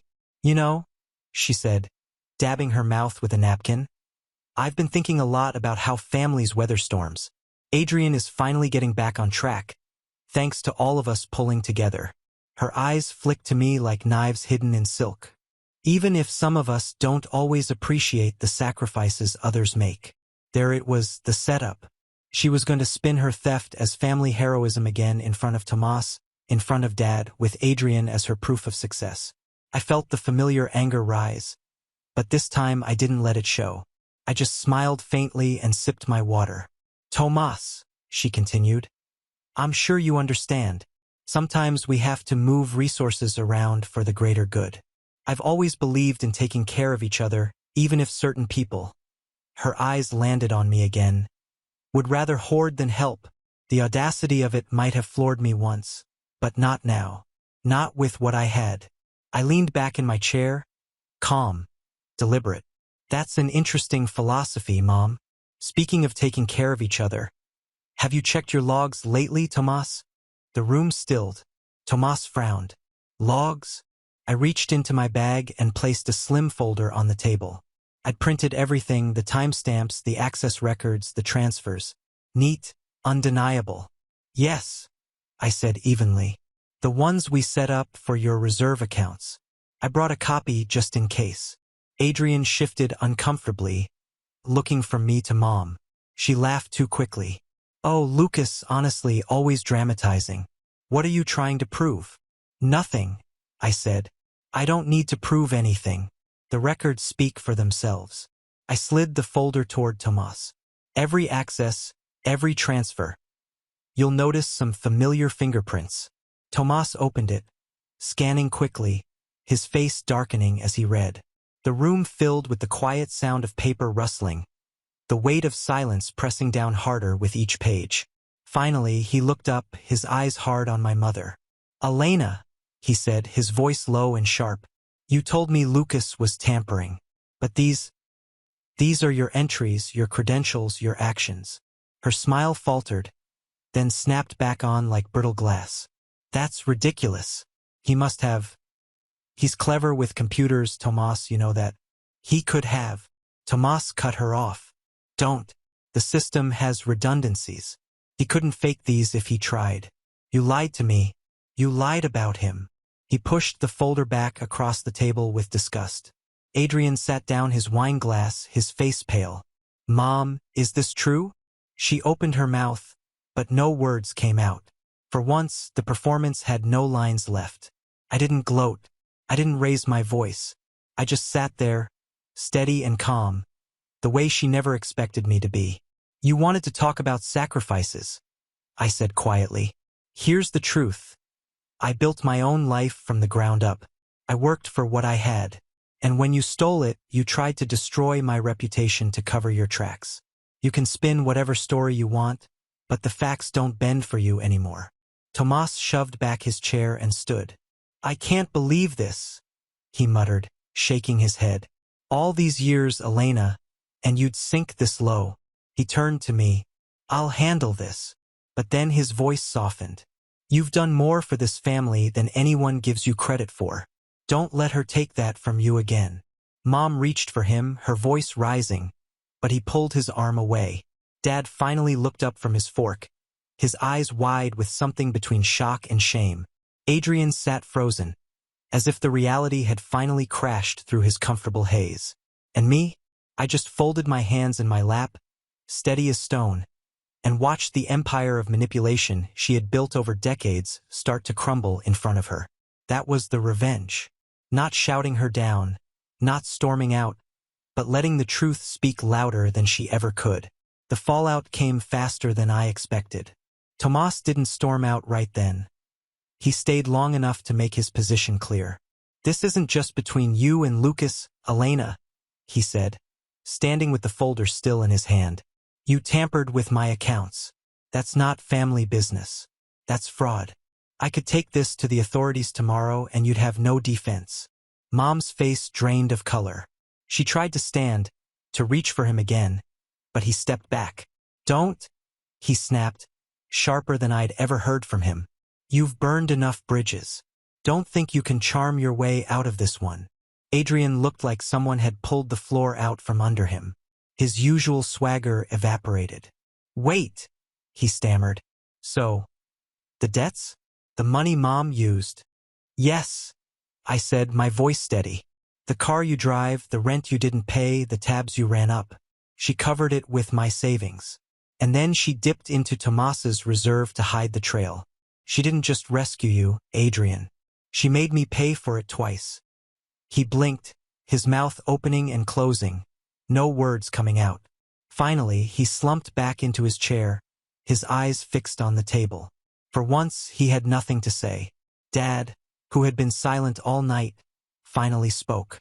His voice was rough, like it hadn't been used in years. Elena, he said, shaking his head, I can't believe you'd do this. To him. To Tomas. His hands trembled as he set down his fork. You've dragged this family through enough. I won't defend you this time. The room seemed to shrink as the words sank in. For decades, Dad had played the quiet bystander, the man who looked away to keep the peace. But this time he wasn't looking away. He was looking right at her. Tomas tucked the folder under his arm. "I'll be in touch," he said coldly. "We'll settle this properly. And if you try to spin this against Lucas again, I won't hesitate to make every page of this file public." He glanced at me, gave a short nod, and walked out into the rain. Mom crumpled into her chair, her perfect composure cracking. "I did it for the family," she whispered, as if repeating it might make it true. But no one answered. I stood slowly, my chair scraping back. I looked at Adrian, still pale and silent. At Dad, who sat rigid but unflinching. At Mom, who couldn't meet my eyes anymore. And I felt something I hadn't felt in years. Freedom. "You taught me one thing, Mom," I said quietly, my voice cutting through the silence. "Family doesn't mean sacrifice. It means trust. And the day you broke that, you stopped being my safe." I turned and walked out into the night, the rain cool against my skin. Behind me, the house that had always felt like a stage was finally collapsing in on itself.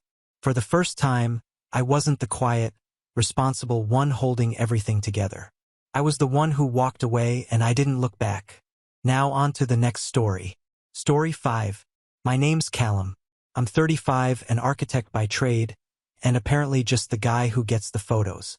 I guess that's what happens when your family only sees your success when it benefits them. I wasn't even going to attend the retirement party. Honestly, I'd already distanced myself from the circus my family had become. But my mom sent this long, guilt-laced text about showing unity and how Dad's worked his whole life for this. "Callum, just be decent and show up." So I did. I wore the charcoal suit they always said made me look like I belonged in someone else's family. And I showed up with a polite smile, a bottle of aged whiskey, Dad's favorite, and zero expectations. But even I wasn't ready for what came next. The venue was over the top. My sister Daphne had picked it out. One of those coastal banquet halls with glass walls and a view of the water. It had her fingerprints all over it. She was always the golden child, the kind of person who never just walked into a room. She entered. She sparkled and people clapped. It was her idea to throw a joint retirement bash for both my parents. Symbolic, she said in the group chat, like passing the torch. At the time, I thought it was sweet. Now I realize it was her staging ground. Everything that night was curated. Printed menus, table numbers, and gold calligraphy. A string quartet playing soft renditions of ABBA songs because apparently that's what nostalgia sounds like now. Even the cake was a 4-tiered monstrosity shaped like a sailboat. My parents loved it. They clapped, laughed, danced, and toasted. I mostly stood near the back with a drink, chatting with my cousin Martin, and trying not to get dragged into forced hugs or passive-aggressive compliments. Then, just after the second round of toasts, Daphne tapped her champagne flute with a silver spoon. I saw it coming before she opened her mouth. That look she gets. Chin slightly up, smile frozen just enough to look gracious. Scanning the room to make sure everyone's looking at her. "I have a little announcement," she said. Everyone quieted. My mom put a hand on her chest like she was watching royalty speak. "As you all know," Daphne went on, "Mom and Dad are officially retired. And as we begin this new chapter, we also had a few family decisions to make. So, after a lot of discussions, we've agreed that I'll be inheriting the beach house to keep it in the family, and Callum will be receiving the photo albums and family keepsakes." Applause. Actual applause. Like she just solved world hunger. I didn't clap. I didn't even blink. My first thought wasn't even anger. It was just this weird sense of floating, like I wasn't really in my body because the beach house, the one in Avalon, I'd spent 3 summers of my adult life unpaid designing and overseeing renovations on that place. I installed the solar panels. I designed the custom deck. I paid for the storm-resistant windows after the hurricane. I even built the goddamn kitchen island with my own hands when the contractor bailed. My mom was beaming. My dad gave Daphne this proud little nod like she'd earned it. No one looked at me. No one even thought to ask. I set my drink down. "Fair enough," I said, loud enough to cut through the clapping. Daphne paused. My voice, calm as it was, didn't match the script she'd written in her head. I'll just reclaim what I paid for. I smiled. It wasn't angry. It was polite, civil, like a waiter reminding you that you left your wallet behind. The rest of the night passed in a strange haze. No one said anything to me directly. I saw a few glances, whispered conversations, but no confrontations. My parents didn't even check in, not once. I left early, walked out past the glowing hall, and into the cold night air. My phone buzzed. A photo in the family group chat of Daphne posing in front of the cake, captioned, "Here's to new beginnings." I didn't respond. The next morning, just before dawn, I arrived at the beach house. I still had the keys. No one had thought to change the locks. Maybe because deep down they didn't believe I'd actually do anything. Or maybe because they were so used to me quietly taking whatever scraps I was offered. But this time I came with a crew. Quiet, efficient, professional, the same guys I'd worked with for years on high-end renovations. We didn't need words. They followed my lead. We started with the deck. It was beautiful work. Mahogany planks, steel cable railing, recessed lighting along the perimeter. Came off clean. The solar panels next. I'd registered them under my name, my account, my warranty. They'd cost me nearly 30 grand. Then the kitchen island. Walnut top, custom storage, soft close drawers. I'd built that thing as a gift. It still had my initials carved into the base. The windows took a bit longer, but they were mine, too. Paid in full with my card. Installed by my company. By sunrise, the house looked like a shell. No deck, no island, no solar, no windows. I didn't touch anything that wasn't mine. I left the furniture, the rugs, the wall art, even the little ceramic lighthouse my mom loved. I wasn't out to destroy anything, just to reclaim, to take back what was mine, piece by piece, nail by nail. Before we left, I walked into the living room. The place was hollow, quiet. I took a last look at the mantel, the one I'd hand-stained to match the floors, and left a single envelope propped up against the clock. No name, no return address, just a white envelope sealed and waiting. And inside was a printed invoice. Nothing dramatic, just cold, clean, factual, like I knew they preferred it. Line by line, it listed every item I had paid for in the renovation of the beach house. The hurricane-rated Anderson windows with the custom tint. The steel-reinforced deck with hidden fasteners.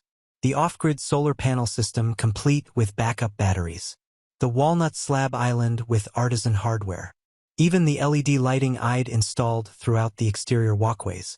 Each one came with a receipt attached. Final total, $148,362.17. At the bottom of the page I wrote, "Already collected in full." I got in the van with my crew and drove away. I didn't feel angry or triumphant, just done.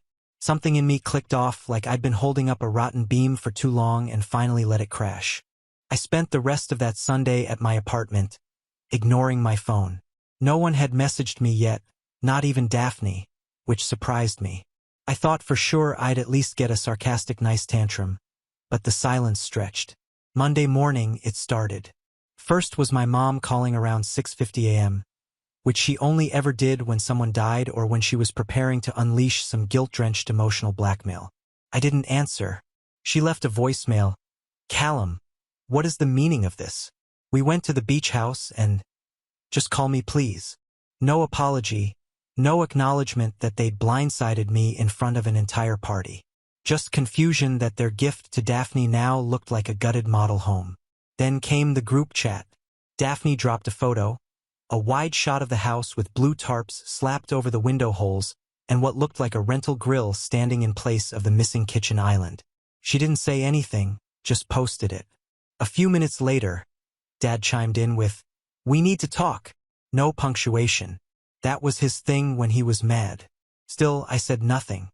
Around noon, Daphne finally snapped. She called 3 times. I ignored her first 2. On the third, I picked up. "Are you insane?" She snapped, skipping the hello. "You can't just break into the family beach house and strip it like a salvage yard." I waited a moment before replying. Didn't break in. Still had keys. And I didn't touch a single thing I didn't pay for. You know that. It wasn't yours to take. "No," I said. It wasn't yours to give. She went quiet. For a moment, all I could hear was her breath, tight short like she was pacing. You humiliated Mom and Dad. No, I repeated calmly this time. You did that when you stood up at their party and decided what I was worth in front of 50 people. When you handed yourself a 6-bedroom beachfront house and threw me a box of photo albums like I was a guest at your wedding. I just responded. You're overreacting. This was their decision, not just mine. And that's fine, I said. But then they shouldn't be surprised when I take back the things they were happy to benefit from, when they thought I was just being generous. Callum, you're blowing this out of proportion. I hung up. I wasn't going to argue with someone who thought proportion was a matter of applause and inheritance speeches. By Tuesday, the family started circling. My uncle, the one who always plays peacemaker, called and said, "Maybe we should all meet to clear the air." My cousin Martin texted me, "Low-key proud of you, bro," followed by a laughing emoji. My dad, ever the stoic, sent me an email that simply read, "We need to talk. You've upset your mother." No mention of me or the work I'd done, or what it meant to see that house handed over like some party favor. I spent most of that week thinking about it. Not obsessively, not angrily, just quietly reflecting, going over every memory. Every summer weekend I spent sanding the deck boards while Daphne posted beach selfies. Every time my parents asked if I could pitch in a little more because they were short this month. Every design choice I made for that house to keep it safe from the next storm because I wanted it to last. Not for me, but for us. But I guess there was never really an us. Late Friday night, I got a message from Daphne again. No anger this time, no sarcasm, just, "Can we talk, please? I didn't know it mattered to you that much." That was the moment something shifted. Not because I believed her, not really, but because it confirmed what I'd suspected all along. They never saw me as part of the picture, just the frame that held it together. And that's when I made a decision. It wasn't about the house anymore or even the money. It was about clarity, about drawing the line. And I knew just how to make sure they saw it, all of it, for exactly what it was. So I planned one last visit. And that's where things got interesting. It was the following Tuesday when I drove down to Avalon again. This time I went alone. No crew, no tools, no reclaiming parts of a house I'd already stripped down to its bones. I didn't need to take anything else. What I needed now was to leave something behind. Something undeniable, a reminder, a statement. The drive was quiet, just me, the hum of the road, and a sealed folder sitting on the passenger seat. Inside were architectural renderings, my original blueprints. Not the ones I had shown my parents when they asked for a beach house they could retire to and pass down someday. These were my copies. The ones with the red lines and circled notes that read things like, "Daphne wants this closet big enough to fit all her shoes and Eno skylight," and "Mom hates the light in the morning." I still remembered every pencil stroke, every late night adjusting layouts because my father didn't want too many stairs and Daphne insisted on a second outdoor shower, even though she only ever came to the beach house for Instagram photos. I did it all without pay, without resentment, at least not at the time. But now, it read like a diary of all the ways I had bent myself to make everyone else more comfortable. I parked a block away and walked the rest of the distance. The house sat there silent, exposed. There were new contractor vans out front. Clearly, they'd scrambled to patch things up after my little reclamation. Blue tarps flapped in the wind over the windows. Plywood panels were slapped over parts of the deck frame. The magic was gone. The place looked like what it was. A broken promise and shiplap siding. I didn't go inside. I didn't need to. I slid the folder under the front door and left. But that wasn't the important part. The real message was waiting for them up the coast. See, what my family didn't know, what they never asked, was that for the last 2 years I'd been working on another project. Personal one. My own little place about 40 minutes north. A quiet stretch of shoreline. Private inlet. Nothing fancy, just something I built slowly over time. Cash only, piece by piece, with the same team who helped me build theirs. I'd always dreamed of a retreat. A place no one else could touch. And when I finally finished it earlier that year, I never mentioned it to anyone. Until now. That night, I posted a single photo to my rarely used Instagram. No caption, just a wide shot of my beach house. Sun setting behind it, the windows glowing warm, a surfboard leaned against the deck rail, and a fire pit flickering in the sand below. I knew they'd see it. Daphne still followed me. So did Mom. So did a few cousins. I didn't need to tag anyone. The message was simple. Here's what I built without you. Here's what I kept for myself. 2 hours later, Daphne sent me a DM. Where is this? Is this yours? I didn't respond. An hour after that, my mom texted me directly. Callum, we need to talk. Please don't do this to the family. And I laughed. Actually laughed because I realized they were finally starting to get it. They thought they could offer me the scraps, the photos, the keepsakes, the role of the dutiful son who builds things and never asks for credit. But I was done playing that part. I'd rewritten the script. The next morning, I got a call from my dad. First one in over 2 weeks. I stared at it buzzing on the counter for a while. I didn't answer, but I let it go to voicemail.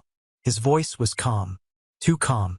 Callum, I think we've all made some mistakes here. But you've made your point. Loud and clear. I want to talk. Let's meet at the house. Please. He didn't specify which house. Theirs or mine. I didn't call back. Not yet. Because what they didn't know was that the beach house wasn't legally theirs anymore. Not fully. And that envelope I left on the mantel, that invoice, was just the start. The real surprise was still on the way. I waited 3 days before I responded to my dad's voicemail. Not out of spite, not even out of strategy. I just needed time. Time to sit with it all, to let the dust settle inside myself. For the first time in years, I wasn't reacting. I was choosing, and that was a power I hadn't felt in a long time. When I finally did reply, it was with a short, pointed text. Friday, 11 a.m. The Avalon House. Bring Daphne. I wanted them both there. No more triangulating. No more whispered messages through my mom. No more group chat subtweets. Just us, face to face. Friday morning arrived crisp and windy. I drove with the windows down, the salty air brushing against my arm as I coasted down the familiar stretch of highway. I had one folder in the passenger seat and another locked in the glove compartment. The final piece was zipped in a small black bag on the floor. It wasn't a weapon, just the truth, finally organized into paper, ink, and signatures. They were already waiting when I arrived. Daphne stood on the porch, arms folded, sunglasses perched on her head like she was heading to brunch. My dad leaned against the doorframe, hands in his pockets, wearing the same windbreaker he always wore to look casual when things were about to get serious. Neither of them looked angry, just cautious, wary, like people trying to approach a dog they'd kicked one too many times. Morning, I said. Dad nodded. Daphne didn't say anything, just gave a tight smile that didn't touch her eyes. Inside, the place was even more awkward than I'd imagined. Plywood everywhere. The kitchen a barren void where the island used to be. The living room stripped of its windows, replaced with plastic sheeting that fluttered like ghosts whenever the wind crept in. They tried to mask the damage with candles and a bowl of oranges. It didn't work. I sat down at the bare dining table and laid the folder flat. Dad took the seat across from me. Daphne hovered behind him like a lawyer in a courtroom drama. I want to start by saying we didn't mean to hurt you, Dad began. Don't, I interrupted calmly. Let's not pretend you didn't know exactly what you were doing. Daphne shifted. Callum, it wasn't about you. It was about keeping the house in the family. I looked her dead in the eye. You are aware I'm family, right? Silence. I opened the folder. This, I said, sliding a stack of papers across the table, is a timeline of every renovation I completed on this property, paid in full by me. You'll find attached invoices, receipts, and contractor statements. I saw the invoice, my dad said. That was just the summary. This is the detail. He glanced through it, skimming pages. But that's not what this meeting's about, I said. Not anymore. I pulled out the second folder. This is a copy of the lien I filed against the property last week. Daphne blinked. You what? Mechanics lien, I said. Perfectly legal. When someone provides labor or materials to improve a property and doesn't get compensated. They have the right to secure payment by placing a lien on the asset. You're suing us? Dad asked, stunned. No, I said. I could have, but I didn't. I didn't want your money. Then what is this? I slid the final document forward. A notarized deed transfer agreement. I want my equity, not your pity, not your legacy, just the value of what I put in. Daphne scoffed. So you want to own part of the house now? After gutting it? No, I said, standing. I already do. I pulled the last folder from the black bag and dropped it on the table. Inside was a copy of a private agreement I'd made with my cousin Martin, the only one in the family who treated me with any respect. 2 years ago, Martin had inherited a small cabin from our great-uncle. He didn't want it. I did, so I bought it cheap with one condition. Martin had co-signed as a silent investor in the Avalon Beach house. At the time, it meant nothing. A placeholder. A name on a single quiet transaction that had never been recorded in the family's discussions because, as usual, no one had asked. But now it gave me leverage. I never transferred full ownership of the upgrades to you, I said. Technically, Martin had a claim.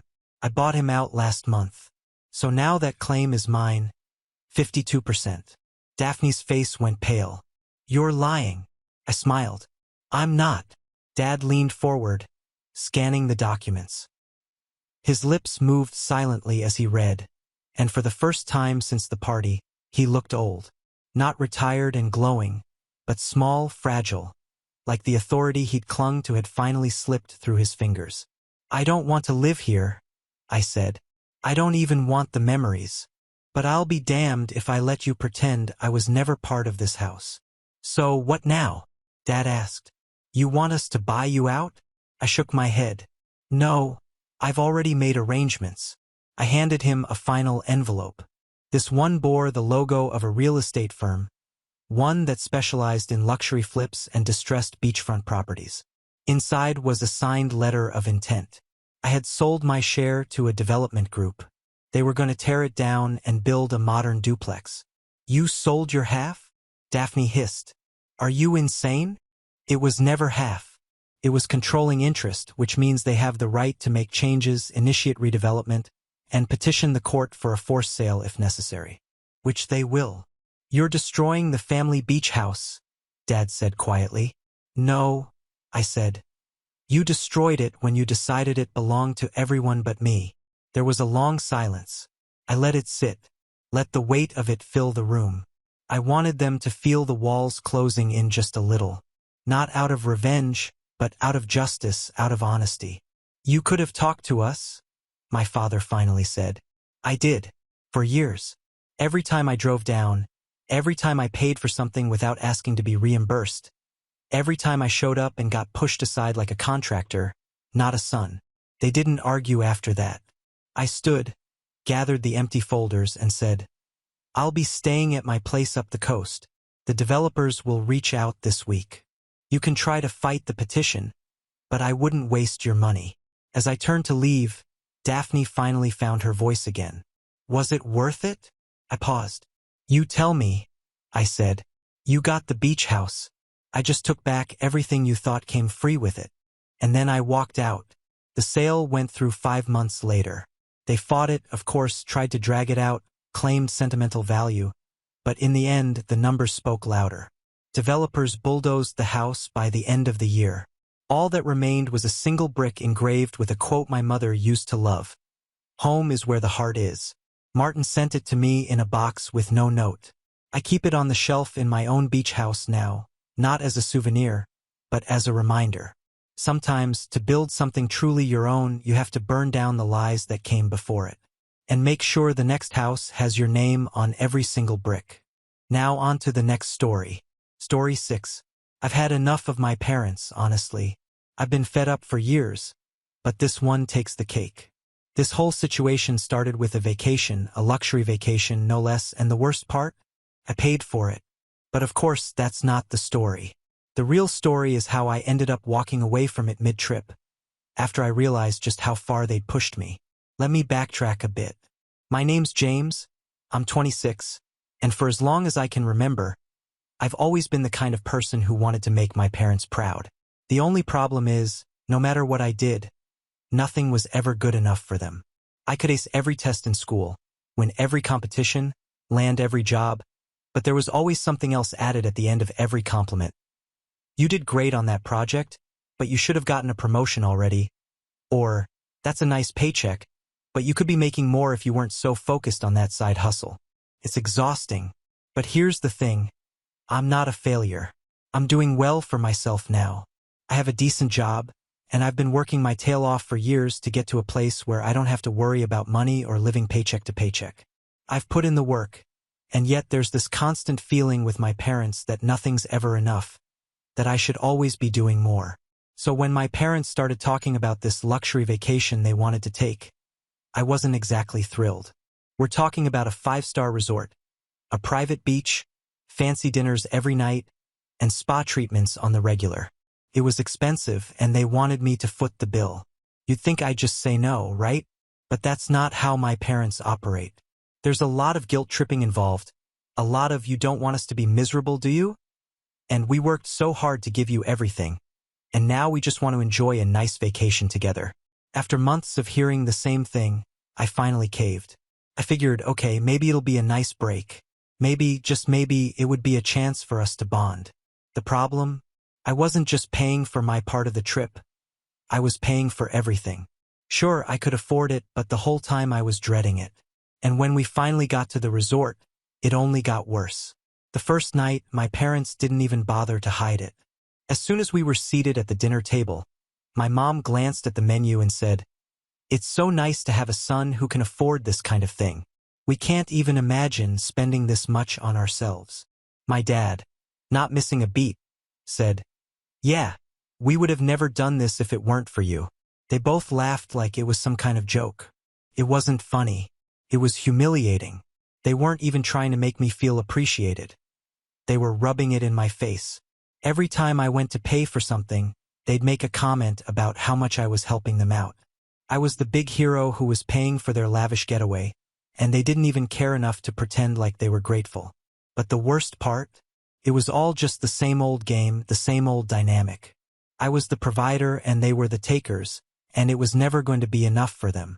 By the third day, I was already fed up.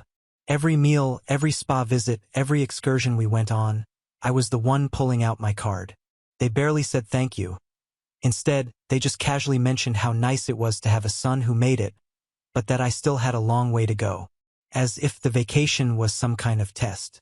As if I had to prove something. I started to think about what it would be like to just walk away, to leave, to stop playing their game. But I told myself it was just a thought, and that I'd stick it out. Maybe things would get better. Maybe I was just overthinking it. Then came the moment that broke the camel's back. We were sitting at the pool after a long day, and my dad turned to me, glass in hand, and said, "You know, James, if you really want to make something of yourself, you need to stop wasting money on stuff like this. You've got a good job, but you could be doing a lot more. You should have already bought a house by now. All this money you're spending on luxury vacations, you should be putting it into something that actually matters." It was like a slap in the face. Here I was, bending over backwards to make sure they had the best vacation they'd ever had. And this was the thanks I got? It wasn't just the comment, though. It was the way he said it, as if I was the one who was doing something wrong by trying to treat them like I was the one who had failed. My mom chimed in with, "You really need to stop living like this. Always spending on yourself. Never saving for your future. I'm just worried about you, James." I couldn't take it anymore. I stood up, excused myself, and walked straight to the concierge. I didn't even look back. I went to the front desk, asked to change my flight, and made arrangements to leave that night. I was done. The next morning, when they were still sleeping, I packed my things, checked out, and caught my flight home without saying a word. But here's the kicker. I didn't just leave. I didn't just leave them there without a word. No, I made sure they paid for their share. The thing is, when I made the reservation, I covered all of it, thinking I was being generous. But I had a change of heart, and when I checked out, I made sure I paid for just my part. I didn't cover their share. I left them to deal with it. I was already on my way to the airport when my phone started buzzing. Missed call after missed call, text after text. James, where are you? You can't just leave us here. You're being childish, you need to come back and pay. I just ignored it. I wasn't about to get roped into their guilt-tripping games anymore. By the time I landed, my phone was blowing up. It was my mom, it was my dad. It was every family member demanding to know what happened, why I'd abandoned them. They even tried to make it seem like I was the bad guy. But I didn't care. I just wanted to be free from them. And now I was about to face the fallout. The moment I stepped off the plane, I could already feel the weight of the storm coming. My phone hadn't stopped buzzing the entire flight, but now that I was back home, it was like I had stepped into the eye of it. I figured it would be bad, but not this bad. My parents were relentless. Every time I looked at my phone, there were more calls, more texts, each one pushing harder for me to fix what I had done. James, please, we can't believe you did this. We're stuck here and it's all your fault. Come back and finish what you started. You don't just leave family hanging like this. And then, of course, the guilt trips. You've changed. You're not the son we raised. At first, I just ignored it. The last thing I wanted to do was engage with them. But after an hour of constant notifications, I gave in. I figured I'd at least address the situation before they escalated it further. I'm not proud of the way I handled it, but I was sick of always being the one to bend. I had done enough for them. I didn't owe them another ounce of my energy. So I picked up the phone and called them back. Hello? My dad answered, his voice dripping with fake calmness. You don't need to yell at me anymore, I said, not wasting any time. I'm not coming back. I paid for my part, you're on your own now. Deal with it. There was a moment of silence on the other end of the line, a long, thick silence. Then my dad spoke again, this time sounding far less collected. James, what are you talking about? You can't just bail on us like this. You promised you'd take care of everything. You have the money. What kind of son does this to his parents? Apparently, the kind who's tired of being treated like a walking wallet. I shot back. You never cared about me, just what I could give you. Every time I did something good, you found a way to twist it into a criticism. You never said thank you, just that you could do more. Well, I'm done doing more. You can pay for the rest of your vacation yourselves. I'm sure you'll figure it out. I could practically hear my dad's face turning red with rage. He started rambling, stammering about how unreasonable I was, how he and my mom had sacrificed everything for me, how they had made me who I am. Yeah, right.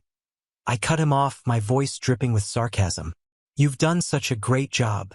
I've been trying to get your approval my whole life, and all I've gotten is how I'm not enough. So here's the deal, Dad. I'm not your backup plan anymore. I'm done paying for things I didn't ask for and being expected to clean up your messes. I paused for a second, letting that sink in before I added one final jab. Maybe you should have thought about that before you kept telling me not to spend money on vacations. Huh? I'm pretty sure we can't afford it, was your favorite line growing up. But suddenly it's fine when I'm footing the bill. I hung up the phone before he could say another word. The thing is, I thought that would be the end of it. I thought my parents would be embarrassed or, at the very least, angry enough to leave me alone for a while. But no, that's not how this family operates. They weren't going to let me go that easily. What I hadn't anticipated was how much my other family members, my aunts, uncles, cousins, would get involved. I hadn't even realized they were in on the group chat until I looked at my phone later that evening. I had 26 missed calls and about 30 messages from them, all demanding explanations. James, you've gone too far. You can't just leave your parents like that. They raised you, they gave you everything. This isn't how family works. James, your parents are devastated. Don't be so selfish. They needed you. It's one vacation, one trip. What's the harm in helping them out? I could already feel the familiar weight of guilt creeping in. Every message, every call, every comment from the family made me second-guess myself, even though deep down I knew I was right. They were all on the side of my parents, all of them. Not a single person seemed to care about how I felt. Not a single person thought it was weird that my parents had demanded I pay for everything and then had the audacity to guilt-trip me when I finally put my foot down. That's when I realized they were all just playing the same game. Everyone in my family expected me to be the one who sacrificed, who gave, who worked myself to the bone while they sat back and enjoyed the show. But I wasn't playing anymore. Still, I couldn't ignore them forever. I had to say something. So I responded to the group chat, "I'm not sorry. I did what I had to do, and if that upsets you, well, I guess it's a wake-up call for all of you. I'm tired of being everyone's safety net. You want to blame someone for the mess? Blame my parents for making me feel like I wasn't good enough unless I was helping them. Don't drag me into this." I sat back after sending that message and waited for the fallout. It didn't take long. "James, this is ridiculous. You're a grown man, you're acting like a child. Do you want to throw away your entire relationship with your family over one vacation?" My uncle responded, his message short and sharp. And then came the kicker. "Your parents are heartbroken. They feel abandoned. You've ruined this whole trip for them. Why would you do this to them?" But that was the thing. I wasn't doing this to them. I was doing it for me. For once, I was standing up for myself. For once, I wasn't the one who had to bear the weight of everyone else's issues. And let me tell you, after all the years of constantly giving in, hearing them all pile on to make me feel guilty, it was a bit of a relief. I was tired of being the one who had to do it all. I was tired of being the punching bag. It felt good to let them know I wasn't going to put up with it anymore. But of course, they didn't take it well. Within hours, I had more calls and messages from my parents, each one worse than the last. "We don't need you anymore," my mom said. "You've made it clear you don't care about your family. Go ahead. Enjoy your lonely little life. You'll see how far your pride takes you." But it didn't end there. They weren't just angry. They were calling everyone in the family, spinning the story however they wanted to make me look like the villain. They were the victims, and I was the ungrateful son who abandoned them. It was sickening. And yet, I wasn't backing down. Not anymore. Now the question was, how far were they willing to take this? And how far would I go to make them understand that this wasn't just about one vacation? It was about the years of manipulation and selfishness that had led me to this point. The days after my phone call with my parents felt surreal. The messages and calls didn't stop, but something strange started to happen. I began to feel this sense of liberation, like I was finally free from the invisible chains that had bound me for so long. I wasn't responsible for their happiness anymore. I wasn't the one who had to make up for their mistakes or try to get their approval. It was a strange kind of peace that I had never experienced before. But that peace didn't last long. As expected, the family drama exploded. The group chat was now a battleground. I could feel the tension rising with every message. My cousins, aunts, uncles, and even distant relatives all chimed in, taking sides. It was like I was wedged in a whirlwind spinning between guilt and anger, as every member of my family tried to twist the narrative in their favor. My mom and dad were relentless. They called, texted, and even sent voice messages. I couldn't escape it. The first few were the usual guilt trips. Then came the threats. "You're going to regret this, James," my dad said one evening, his voice laced with venom. "You think you're some big shot now, but trust me, you're going to find out how quickly things can turn against you. You won't have a family to fall back on when you're struggling." My mom wasn't any better. "You've ruined everything. We trusted you, you promised. You're going to make us look like fools in front of the entire family. Don't ever expect us to help you again when you come crawling back." I didn't reply. I knew the power of silence.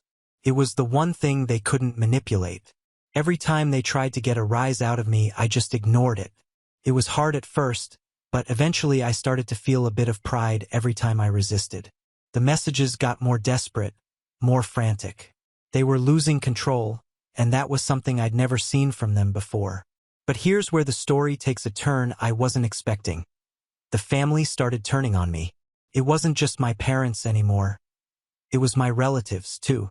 They had all started to band together, telling me that I had betrayed my parents and the family as a whole. They didn't care that I'd spent years under their thumb, always the one to bail them out, always the one to carry the burden. They only saw the immediate aftermath, the fact that I had left them in a foreign country with no backup, and in their eyes that made me the villain. Aunt Linda, who I had always gotten along with, was the first to send me a message. She was a master at manipulation, and she wasted no time in trying to guilt-trip me. "James, I thought you were better than this," she wrote. "You've really let your parents down. You know how much they've done for you. You can't just cut them off like this. Don't you care about the family? You'll regret this, you'll see."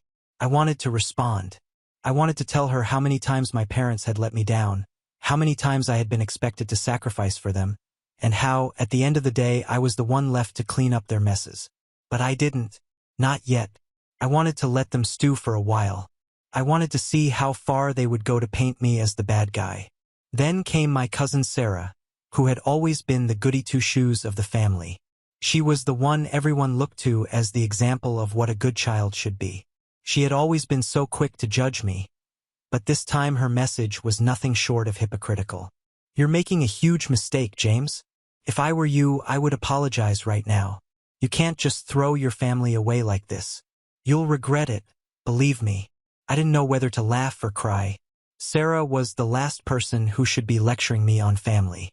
She was the one who always turned a blind eye when my parents pulled their usual antics, the one who smiled and nodded as they manipulated and controlled everyone in their path. Now she was the one trying to guilt-trip me into submission. But what struck me the most was this. The more messages I received, the more I realized just how toxic my entire family dynamic was. It wasn't just my parents. It was everyone. They all had a stake in my obedience, in me staying silent and doing what I was told. They didn't care about me as an individual. They cared about what I could provide, how much I could sacrifice. And that realization made me angry.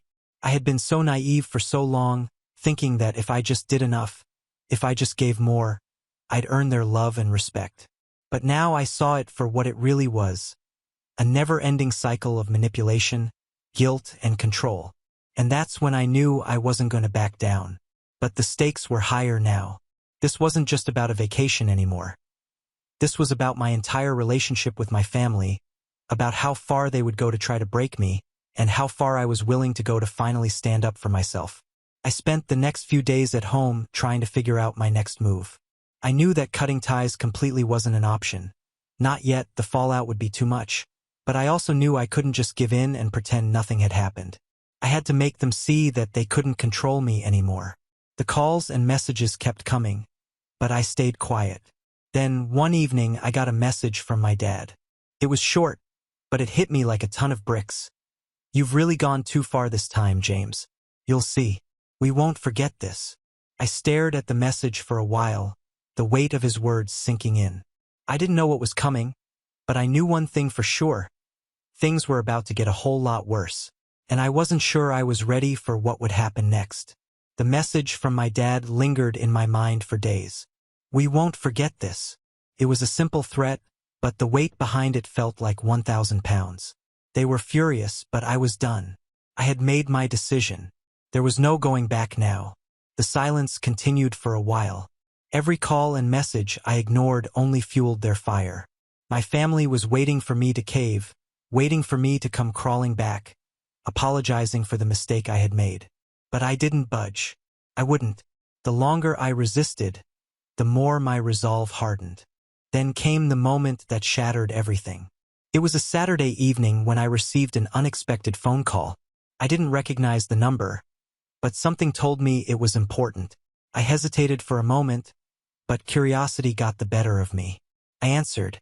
"James? It's Aunt Linda." Her voice was soft, almost too calm. "We need to talk." I felt a chill run down my spine. Linda had always been the mediator, the one who tried to keep the peace, so to hear her speaking like this made me uneasy. "What's going on?"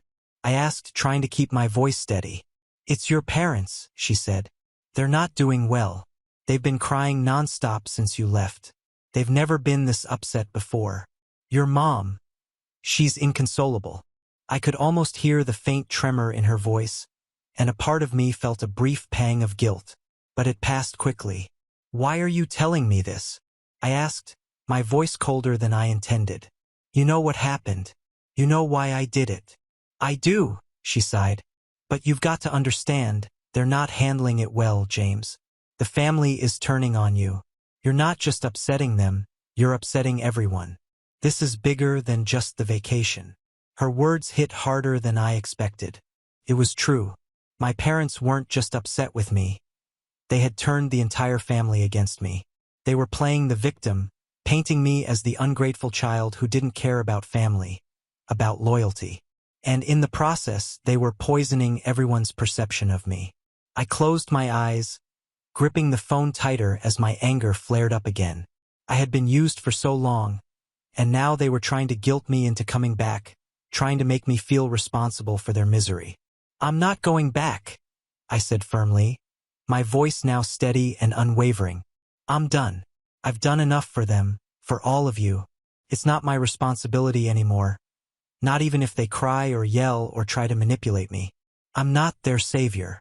There was a long pause on the other end. I could hear Aunt Linda breathing, probably trying to figure out what to say next.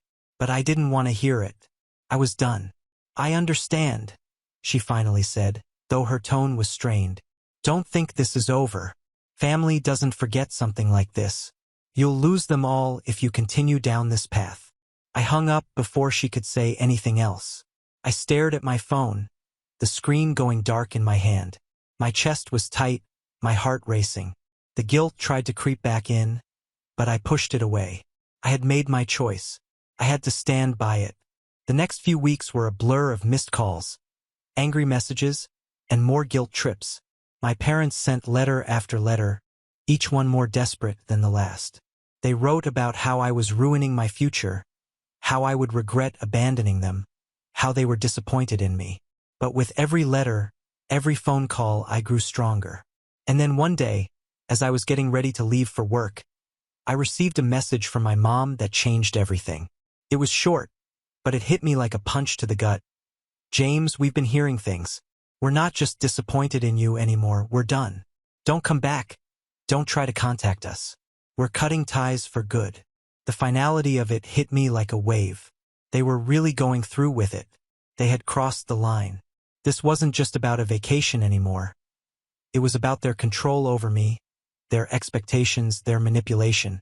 They had chosen their path, and I had chosen mine. For a moment, I stood frozen, unsure of what to feel. Relief? Sadness? Anger? All of it, I suppose. But most of all, I felt free. I spent the next few weeks distancing myself from the wreckage. I focused on my work, my own life, and even started to make new connections. I felt like a weight had been lifted off my shoulders. I was no longer defined by their toxic expectations, no longer trapped by their neediness and manipulation. But as the months went by, the fallout from my decision became clearer. It wasn't just my parents who were angry anymore. It was everyone. The phone calls, the texts, the passive-aggressive comments from family members. They never stopped. My aunts, uncles, cousins, and even some friends from the past tried to guilt me into coming back. They told me that I had broken the family, that I was selfish for not putting them first. But through it all, I held firm. I wasn't going to be their doormat anymore. I wasn't going to apologize for standing up for myself, for not letting them drain me dry anymore. I knew I was in for a long road, and I had no idea what would happen next. Would they really cut me off forever? Would they ever come to their senses? I didn't know. But one thing was certain. I had taken the first step toward freedom, and I wasn't looking back. So what do you guys think? Let me know in the comments. We have reached the end. If you enjoyed this video, please be sure to like and subscribe to the channel for more videos like this, and give us your thoughts about the stories in the comments section. Thank you and see you in the next video.